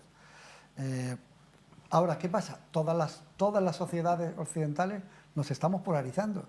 Se está perdiendo ese consenso social que hacía que estuviésemos agrupados un poco en torno al centro. Eso se está perdiendo y se está yendo a los extremos. Y eso, desde luego, como opción de futuro, no es nada bueno. José Antonio. Sí, me parece primero decir que es una victoria legítima, evidentemente. Por primera vez, las 3 veces que se ha presentado, gana el voto popular, cosa que no había hecho en los anteriores, 5 millones de votos. Eso en Estados Unidos tampoco es tanto, es decir, porque son muchos millones de votantes, hablando de cerca de 200 millones de votantes los que emiten su voto, claro que es una barbaridad. Lo que sí es verdad que la elección de Trump abre unas incertidumbres enormes en Europa, en la política internacional, las guerras en marcha, en Gaza, en Israel, en Ucrania, muy especialmente en Ucrania. ¿Qué va a pasar con la OTAN? ¿Qué va a pasar con la política arancelaria, que es fundamental, que puede afectar muchísimo a Europa? Abre un melón muy importante. Sí es verdad que yo también estoy de acuerdo con Enrique, lo que está pasando es que básicamente la sociedad blanca americana está buscando un salvador, tiene enormes problemas, y Trump parece que responde a ese modelo. Yo tampoco lo hubiera votado nunca, pero evidentemente nos guste o no nos guste, hay una mayoría legítima que lo ha elegido. Esperemos que sus posiciones sean más razonables que hace 4 años y que sea capaz de entablar diálogo. Él ha hecho un primer discurso un poco más atemperado que los que ha hecho en la campaña. Y corto. Sí. Ha hablado de unidad, de intentos de libertad, democracia, ha hablado también. Vamos a verlo, yo tengo muchas dudas y creo que estamos ante un momento muy, muy decisivo y muy inquietante para Europa, para el mundo y para Estados Unidos. Los resultados actualizados son 267 votos electorales Donald Trump y Kamala Harris 224. Quedan 7 estados, eso es una victoria. Indudablemente los sondeos aquí han sido erróneos, completamente. Hablaban de unas elecciones que iban a estar muy ajustadas y sin embargo no ha sido así. La victoria de Donald Trump parece muy clara y sobre todo en esos estados bisagras que son los que deciden últimamente, esos 7 estados donde parece ser que la diferencia ha sido incluso de más de 3 puntos en algunos de esos estados. Indudablemente esto va a tener unas repercusiones, la victoria de Trump, sobre todo en las relaciones con Europa.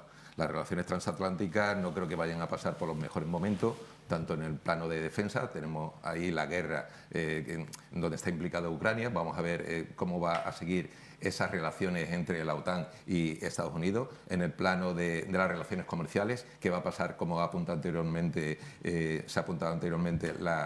con los aranceles, seguramente pues lo que se vaticinaba por parte del mismo Donald Trump, se van a subir a las exportaciones europeas un 10% e incluso a la China hasta un 60%, y qué va a pasar, por ejemplo, en el plano del medio ambiente. Estados Unidos pues, había firmado el convenio de París del año 2015, donde se comprometían todos los países a que se limitara el calentamiento global en 1,5 grados centígrados. Parece ser que se va a desligar también de esa postura. Por tanto, hay que ver también qué consecuencias va a traer el hecho de que haya sido elegido, y también voy a dar un dato histórico, por primera vez en la historia, un presidente que ha tenido 2 atentados, un presidente que ha sido condenado por un delito grave y sale presidente de los Estados Unidos.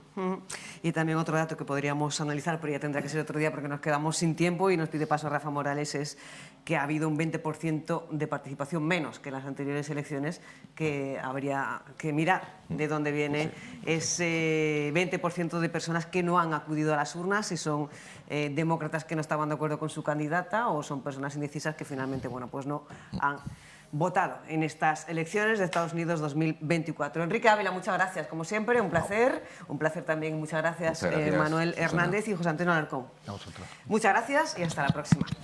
Nos vamos a buscar otra campaña, una más de todas las que se están llevando a cabo aquí en Ceuta, campaña solidaria de ayuda para las personas damnificadas, las personas afectadas por la DANA, personas damnificadas por la DANA en Valencia. Más concretamente, en este caso, se recaudan donativos económicos en un colegio, el Colegio Beatriz de Silva, ¿no, Rafa Morales? Pues correcto, Susana, el Colegio Beatriz de Silva, que se suma a poner ese granito de arena con Valencia a modo de recaptación de fondos, pero nos lo va a contar Gema Belmonte, que es profesora de este centro. Muy buena. Hola, buenos días, ¿qué tal? Una iniciativa que se venía estudiando ya desde el jueves pasado, ¿no? Sí, el jueves pasado, cuando ya vimos la magnitud de toda la tragedia, estuvimos hablando aquí el profesorado y a ver qué manera podíamos ayudar.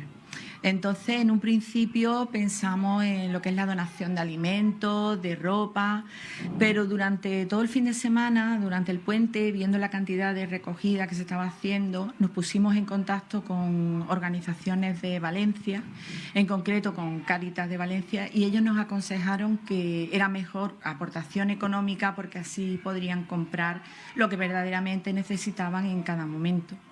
Entonces decidimos de hacer pues por aportación económica. Entonces el mismo fin de semana le mandamos a los padres a través de una aplicación que tenemos nosotros de comunicación con papás, que es TOCAP, le mandamos toda la información y le dijimos que durante esta semana íbamos a pasar por las clases, le íbamos a ir explicando a los niños el motivo de la recogida y vamos a ir recogiendo fondos para los afectados de la DANA. Vamos a mostrar, si mi compañero puede, un ejemplo de esas huchas que se están recaudando. Huchas repartidas por aquí.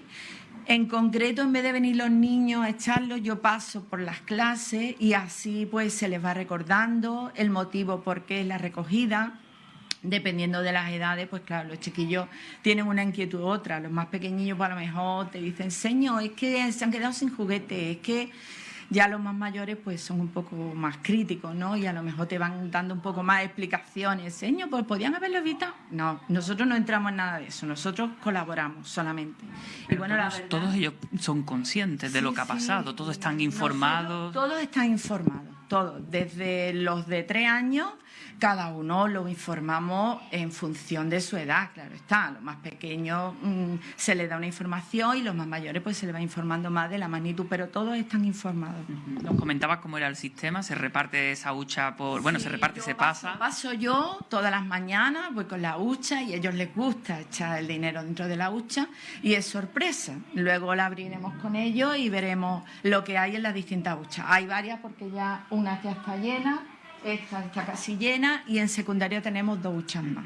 De momento la cuantía es una incógnita, como bien indicas, pero se destinará concretamente a Cáritas de Valencia. A Cáritas Valencia va destinada. En un principio hemos pensado de hacer eso, la donación económica y a través de ello. Ya a lo largo de este mes tenemos otras donaciones de otras cosas que nos hemos metido en el centro, como es uno entre 100.000, que es la lucha contra la leucemia infantil por la investigación. Entonces hacemos una carrera solidaria.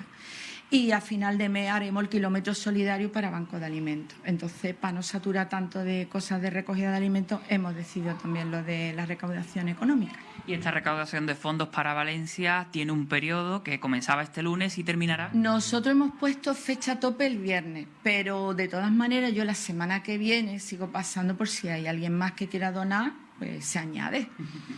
Gemma Belmonte, son un total de unos 610 alumnos que están solidariamente contribuyendo. Sí, sí. Además, muchos cuando echan dicen mi madre ya ha hecho un bizum o mi madre ya ha contribuido, pero están contribuyendo. La verdad que la comunidad educativa y sobre todo los padres están contribuyendo bastante. Estamos muy contentos. Pues muchas gracias por atender a la pública y no solo esto, sino también por colaborar por esa contribución con Valencia. Nosotros por darle visibilidad. Muchas gracias, Gemma Belmonte. A vosotros. Profesora del Beatriz de Silva, donde se escucha de fondo, no sé si lo podéis captar, ese bullicio ya de los pequeños disfrutando del recreo que, solidariamente, pues por la mañana van contribuyendo, aportando también sus donaciones. Ahora es momento de aportar también de forma, a través de fondos, de dinero, para ayudar al territorio de Valencia. Toda ayuda es poca para esta situación. Muchísimas gracias, Rafa, por esta conexión. Por cierto, le recordamos que hay un paro previsto, hay un paro convocado. UGT, Comisiones Obreras y USO convocan en todos los centros de trabajo de todo el país, públicos y privados, un paro de 10 minutos al mediodía de este próximo viernes, de pasado mañana. Será a las 12 del mediodía, de 12 a 12 y 10. El objetivo es que los trabajadores puedan expresar su pesar y condolencias por los fallecidos y desaparecidos de los pueblos valencianos devastados por la riada, así como mostrar su apoyo a sus familias y a quienes han perdido su patrimonio y ven con incertidumbre su empleo o la viabilidad de los negocios. En segundo lugar, también se quiere instar a movilizar los recursos públicos necesarios para la protección de los empleos, la actividad económica y el alojamiento de atención a las personas afectadas. Así lo expresaba el secretario general de Comisiones Obreras, Unai Sordo. Desde Comisiones Obreras, de forma conjunta con la UGT y USO, convocamos a todos los trabajadores y trabajadoras de España a concentrarse en las puertas de los centros de trabajo y ayuntamientos el próximo viernes, día 8 de noviembre a las 12 de la mañana. Instamos al resto de sindicatos a hacer lo propio en una convocatoria unitaria. Esta es una propuesta abierta al conjunto de agentes sociales de nuestro país. En estas concentraciones queremos expresar el duelo y la solidaridad con el pueblo valenciano, con las personas afectadas, por supuesto con las víctimas fallecidas y sus familiares. En definitiva, un abrazo de apoyo a la ciudadanía y un reconocimiento a quien con sus propias manos está actuando en el terreno y al papel insustituible de los servicios públicos, nuestra verdadera civilización. Además, instamos a la movilización de recursos públicos necesarios para la protección de las personas, para la protección del empleo y de las empresas, para las necesidades de atención a las personas dependientes, garantizar las condiciones sanitarias y de habitabilidad ante las consecuencias dramáticas de esta catástrofe. Para todo ello, llamamos a la clase trabajadora y a la ciudadanía a movilizarse el próximo viernes 8 de noviembre. Próximo viernes, pasado mañana, 8 de noviembre, a partir de las 12 del mediodía. 11:32. Raúl Llamas, buenos días.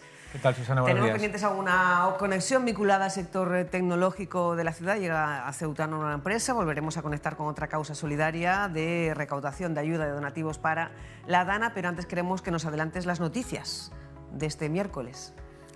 Bueno, pues muy rápido, sí, algunos de los asuntos que vamos a abordar a las 2 de la tarde, esa operación que ha tenido lugar esta mañana de la Policía Nacional en el entorno de la Cuesta Parisiana, una operación relacionada con el ámbito de la extranjería y que ha contado con participación de agentes de la península, puestos en contacto con la Policía Nacional. Hablan de secreto sumarial, pero hemos podido saber que hay varios detenidos, al menos 6, y también dentro de una vivienda se han encontrado a varios menores extranjeros no acompañados que al parecer residían o se escondían en dicha vivienda. Cambiamos de asunto, Susana, hablarte de que las 29 nuevas viviendas que están por construir en Huerta Tellez, hay que decir que tendrán limitados los ingresos de sus potenciales beneficiarios a 4 veces el IPREM, es decir, 2.400 euros. En el caso de que sean personas con discapacidad, este importe será de 3.000 euros de ingresos al mes. Solo podrán ser alquiladas a personas que efectivamente vivan en esa vivienda y priorizando siempre el criterio social. Así se ha pronunciado el Gobierno central en una respuesta a los parlamentarios nacionales por nuestra ciudad. Y por último, decirte, Susana, que en otro orden de cosas, la ciudad prevé ingresar al menos unos 25.500 euros al mes, es decir, 306.000 euros al año por el arrendamiento del hotel de la Gran Vía. El objetivo es tener externalizada la gestión mediante concurso, como muy tarde a finales de abril del próximo año, en 2025. Hay que decir que este importe de alrededor de 300.000 euros es el mínimo en la licitación que va a sacar adelante el consejero Nicola Chequi durante las próximas semanas. Y también decirte que a partir de mayo, si nada se tuerce, la empresa Puerta de África pasará a operar como un medio propio de la ciudad, con el objetivo, Susana, de no destruir empleo. Pues muchas gracias, Raúl. Estaremos pendientes de esa primera conexión con los servicios informativos, primera conexión del día, a través del informativo de las 2 de la tarde, la segunda a las 8:30. Mientras tanto, toda la información a golpe de clic en la página rtvc.es, donde seguiremos pendientes de toda la actualidad y de todas las cuestiones de interés, como las campañas de donativos y de recogidas de ayuda para las personas afectadas por la Dana. Nos vamos de nuevo a la Plaza de los Reyes a ver cómo va esa recaudación solidaria de la plataforma humanitaria que se iniciaba ayer, que concluye hoy miércoles. Ana Biazá, muy buenas de nuevo. A las 2:30, aquí en este puesto en el que nos hemos metido para ponernos a resguardo de la lluvia, porque ha empezado a caer algo de agua. ¿Y cómo va esa campaña de recogida de esta plataforma, Rachid? Ayer nos despedimos con esa idea que teníais de poder llegar hoy a los 2.000 euros. La urna todavía no está abierta, pero a tenor de cómo ha ido la mañana, ¿se logrará esa meta? Hola, sí, yo creo que superaremos los 2.000 euros con creces, sí. Y nada, dar las gracias una vez más, ya lo hicimos ayer, a todo el pueblo de Ceuta por su solidaridad. Lo habéis podido observar los medios de comunicación, que toda Ceuta se ha volcado con esta causa, como siempre lo hace cuando surge una necesidad en un drama humanitario como el que estamos viviendo en Valencia estos días.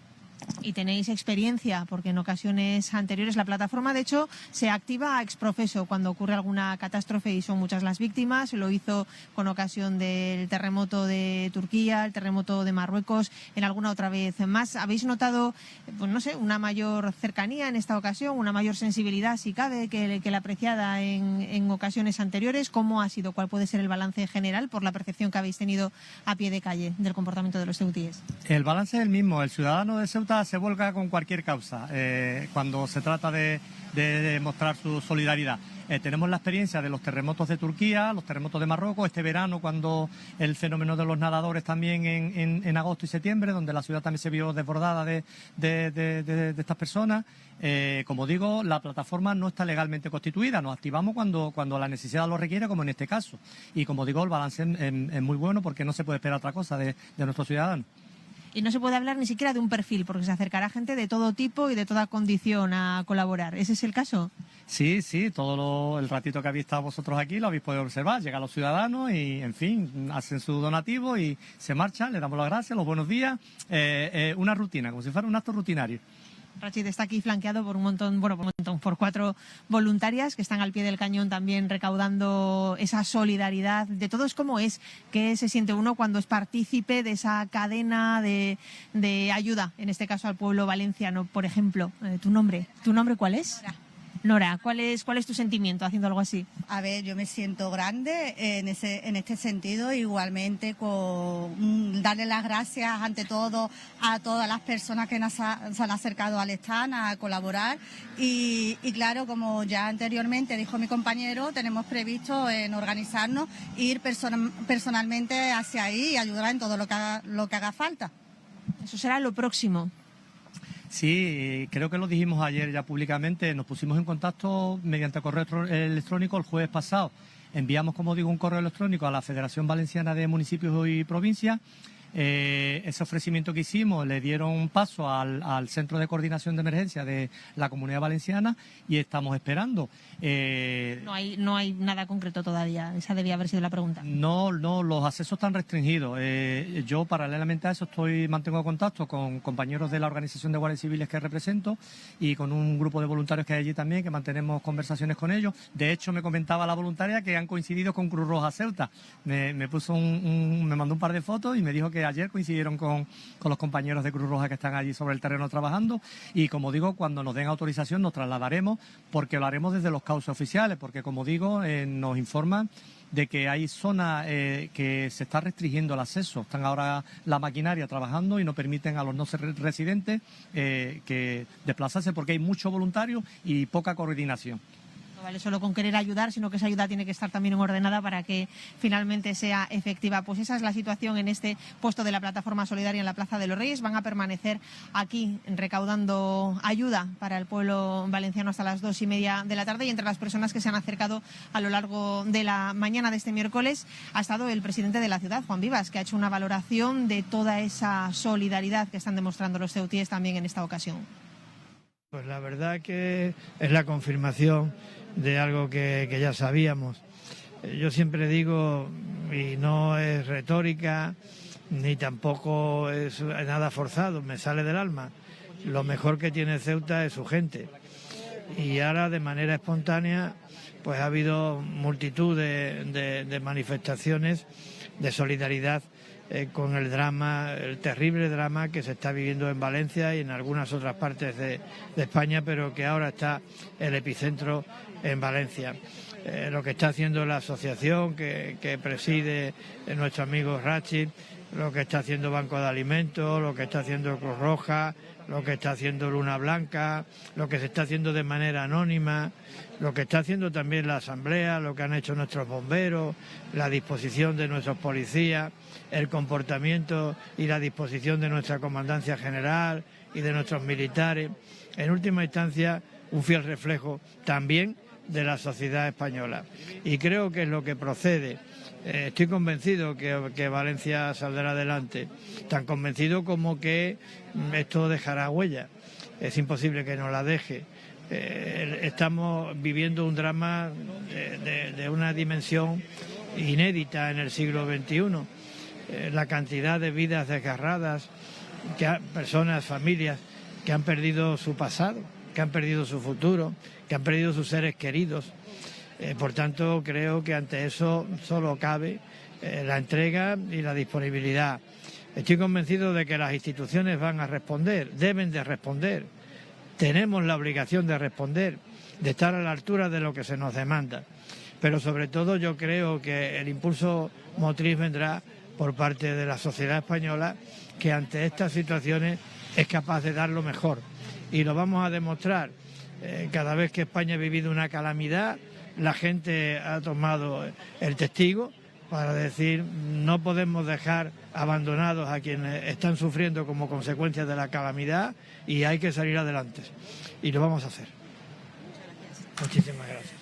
Pues ese mensaje optimista es el que nos deja el presidente de la ciudad, Juan Vivas, que ha vuelto a poner en valor el alto nivel de solidaridad que tenemos y que somos aquí en Ceuta. Ya hemos hablado solamente a través del Banco de Alimentos, entre la expedición que partía el martes y la que partirá mañana, pues son aproximadamente casi 30.000 kilos de ayuda. 11:42, le vamos a presentar ahora a una nueva empresa que acaba de llegar a Ceuta, una empresa de marketing tecnológico que ya lleva más de 15 años en el sector, que tiene premios a nivel nacional en certámenes de publicidad y también pues como mejor agencia de desarrollo programático, y que pues ha decidido en su proyecto expansivo, en su expansión, apostar por la ciudad. Saludamos a Iván Hernández, es CEO de esta empresa que se llama Hawkins, muy buena. Hola, ¿qué tal? Y también a Manuel Tirado, que es director comercial de Hawkins. Muy buenos días. Un placer, Susana. Bueno, vemos que en Ceuta sigue afianzándose el sector tecnológico, un sector que ya emplea de forma directa a más de 600 personas. La consejera de Hacienda y Transformación Económica habla de la creación de unos 1000 puestos de trabajo en los próximos 3 años. Ya no hablamos solamente del sector del juego online, sino también de otras empresas. En el sector del juego online, Ceuta acapara el 55% de las empresas que están registradas, asentadas en España, pero también hay otras actividades vinculadas a este sector económico de la tecnología que apuestan por venir a la ciudad. Y es el caso de Hawkins. Lo primero de todo, Iván, ¿qué es Hawkins? ¿A qué se dedica? Porque esa palabra de tech marketing a nosotros nos queda todavía como un poco lejana. Marketing tecnológico, pero ¿qué es lo que se hace? Es sencillo. El marketing tecnológico, al fin y al cabo, es aprovechar todas las ventajas que tiene la tecnología para conseguir que la estrategia de marketing, ¿no? Cuando tú realmente haces alguna inversión en marketing, campañas de publicidad, tenga un retorno mucho más alto, ¿no? El marketing tradicional, el que conocemos de siempre, ¿no? Las vallas, los soportes, no es que se haya quedado atrás al 100%, pero sí que es cierto que cuando implementamos tecnología vanguardista, como la que realmente desarrollamos nosotros, se consiguen muchos más objetivos. O sea, se consigue cumplir el objetivo antes, con menos inversión, es un retorno bastante más alto, ¿no? Entonces, nuestra agencia, que partió como una agencia tradicional por el propio tiempo que tiene, se fue especializando en la parte tecnológica y no solo ofrece los servicios tradicionales, sino que, como te digo, aplica esa vanguardia para conseguir un resultado óptimo. Ahí vemos los premios nacionales del certamen Agripina a los que hacía referencia, que supone ser una de las empresas referentes en el ámbito. Bueno, pues la realidad es que a nosotros nos llena de orgullo, pero no solo el premio no es un reconocimiento en sí el premio, ¿no? Sino al final es el esfuerzo durante tanto tiempo que ha hecho el equipo, que además nuestro equipo está prácticamente desde el inicio, y nos gratifica porque muchas veces es verdad que nuestra zona o esta zona sur de España parece que no puede estar a la altura y obtener premios nacionales en cuanto a desarrollo, ¿no? O tecnología vanguardista, como fue lo que aplicamos en esos 3 premios. Ahí vemos el momento de recogida de uno de los premios del equipo, por parte del equipo. Y entonces, digamos que es un premio al esfuerzo durante tanto tiempo y un reconocimiento especialmente a la zona, desde nuestro punto de vista. Bueno, especialmente a la zona porque Hawkins tiene la matriz en Algeciras, muy cerquita. Ha decidido, bueno, pues iniciar un proyecto expansivo que, en primer lugar, pasa por aquí, por Ceuta. ¿Por qué Ceuta? Bueno, no en primer lugar, Susana. Ya somos una agencia con calado nacional. Hemos tenido experiencias en Madrid y Barcelona porque nuestro nicho de mercado inicialmente era en el mundo de la construcción, ¿vale? Para lo que teníamos muchísimos recursos y seguimos teniéndolos para ayudarles en toda la andadura a lo largo de una promoción y demás. Ceuta es un tema recurrente. Se nos abre una ventana espectacular y sobre todo porque tenemos varios clientes que son de aquí, con los que ya llevamos trabajando tiempo. No sé si se pueden decir. Bueno, porque en la página web vemos que hay pues un grupo de clientes de cuentas importantes. Hablamos, abajo del todo en la página web aparecen los logotipos de todos ellos. Pues hablamos pues, de empresas importantes como El Pozo, Hospitales Quirón, Bailay.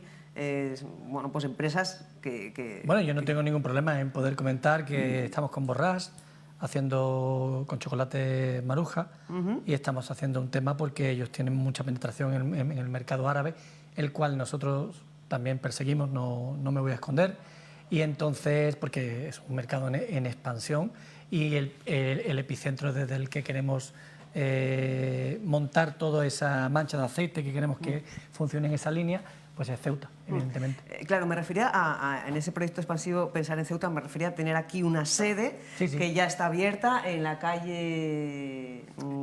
Es la calle principal, en la calle Real se llama, ¿no? Sí. Sí, muy cerquita de la calle Real, ahora lo decimos más concretamente. Sí. ¿Ha influido también en esta decisión de llegar aquí los beneficios, los privilegios fiscales que tiene la ciudad, Iván?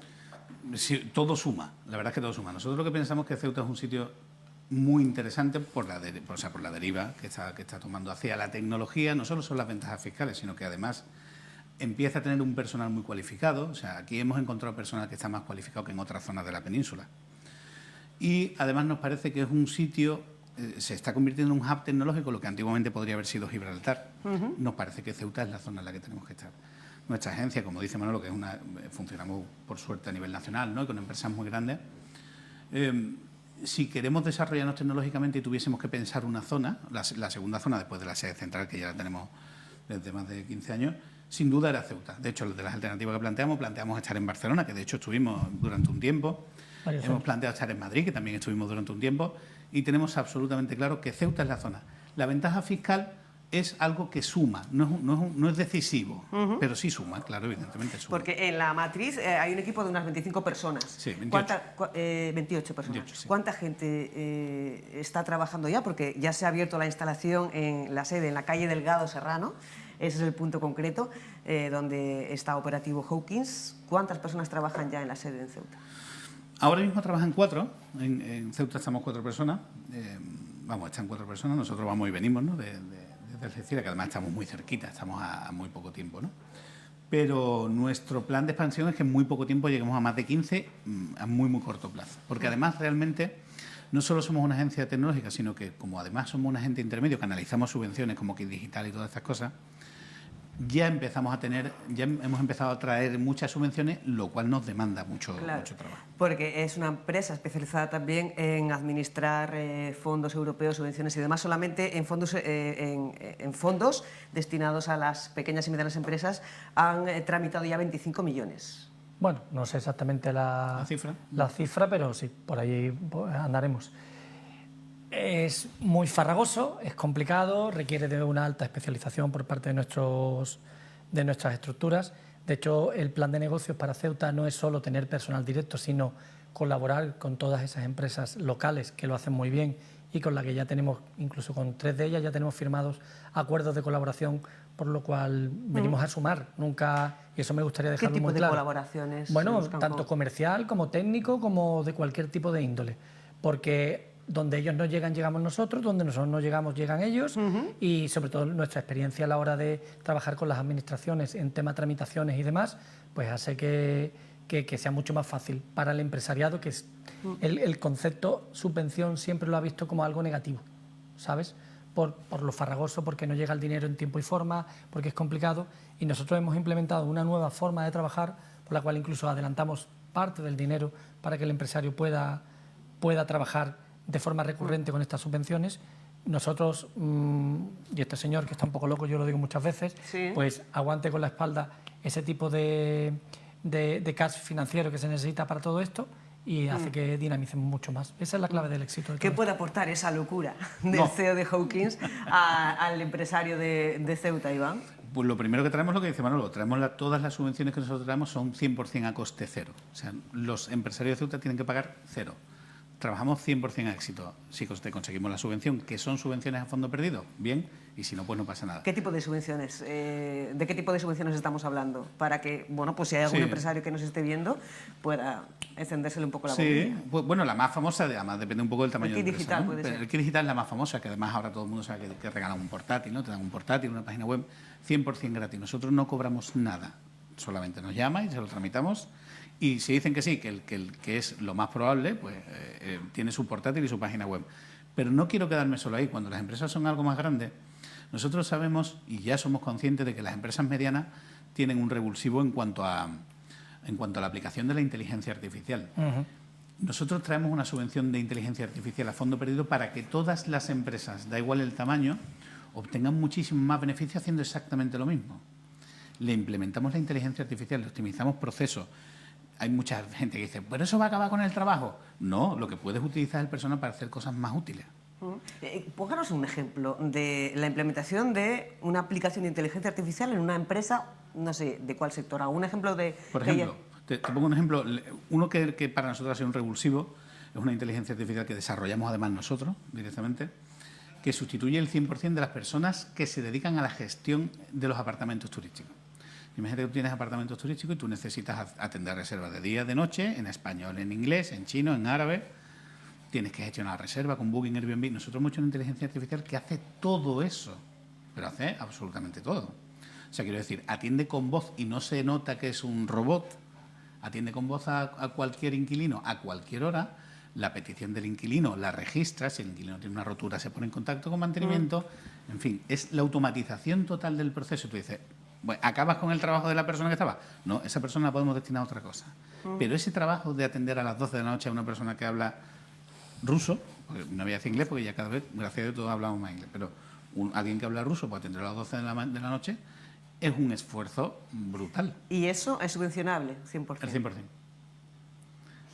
Eso es subvencionable. Pues muy interesante. Pueden entrar en su Instagram, Hawkins, tienen la palabra justo en el rótulo de la pantalla, también en la página web hawkins.es, y ahí tienen pues la forma de contacto y todos los servicios que ofrecen en el Instagram. Pues se ven campañas pero que muy interesantes. Iván Fernández, Manuel Tirado, muchísimas gracias por acompañarnos, para contarnos, para presentarnos en Sociedad Hawkins, esa empresa de marketing digital, de marketing tecnológico que acaba de llegar a Ceuta, y muchísima suerte en este proyecto. Muchas gracias.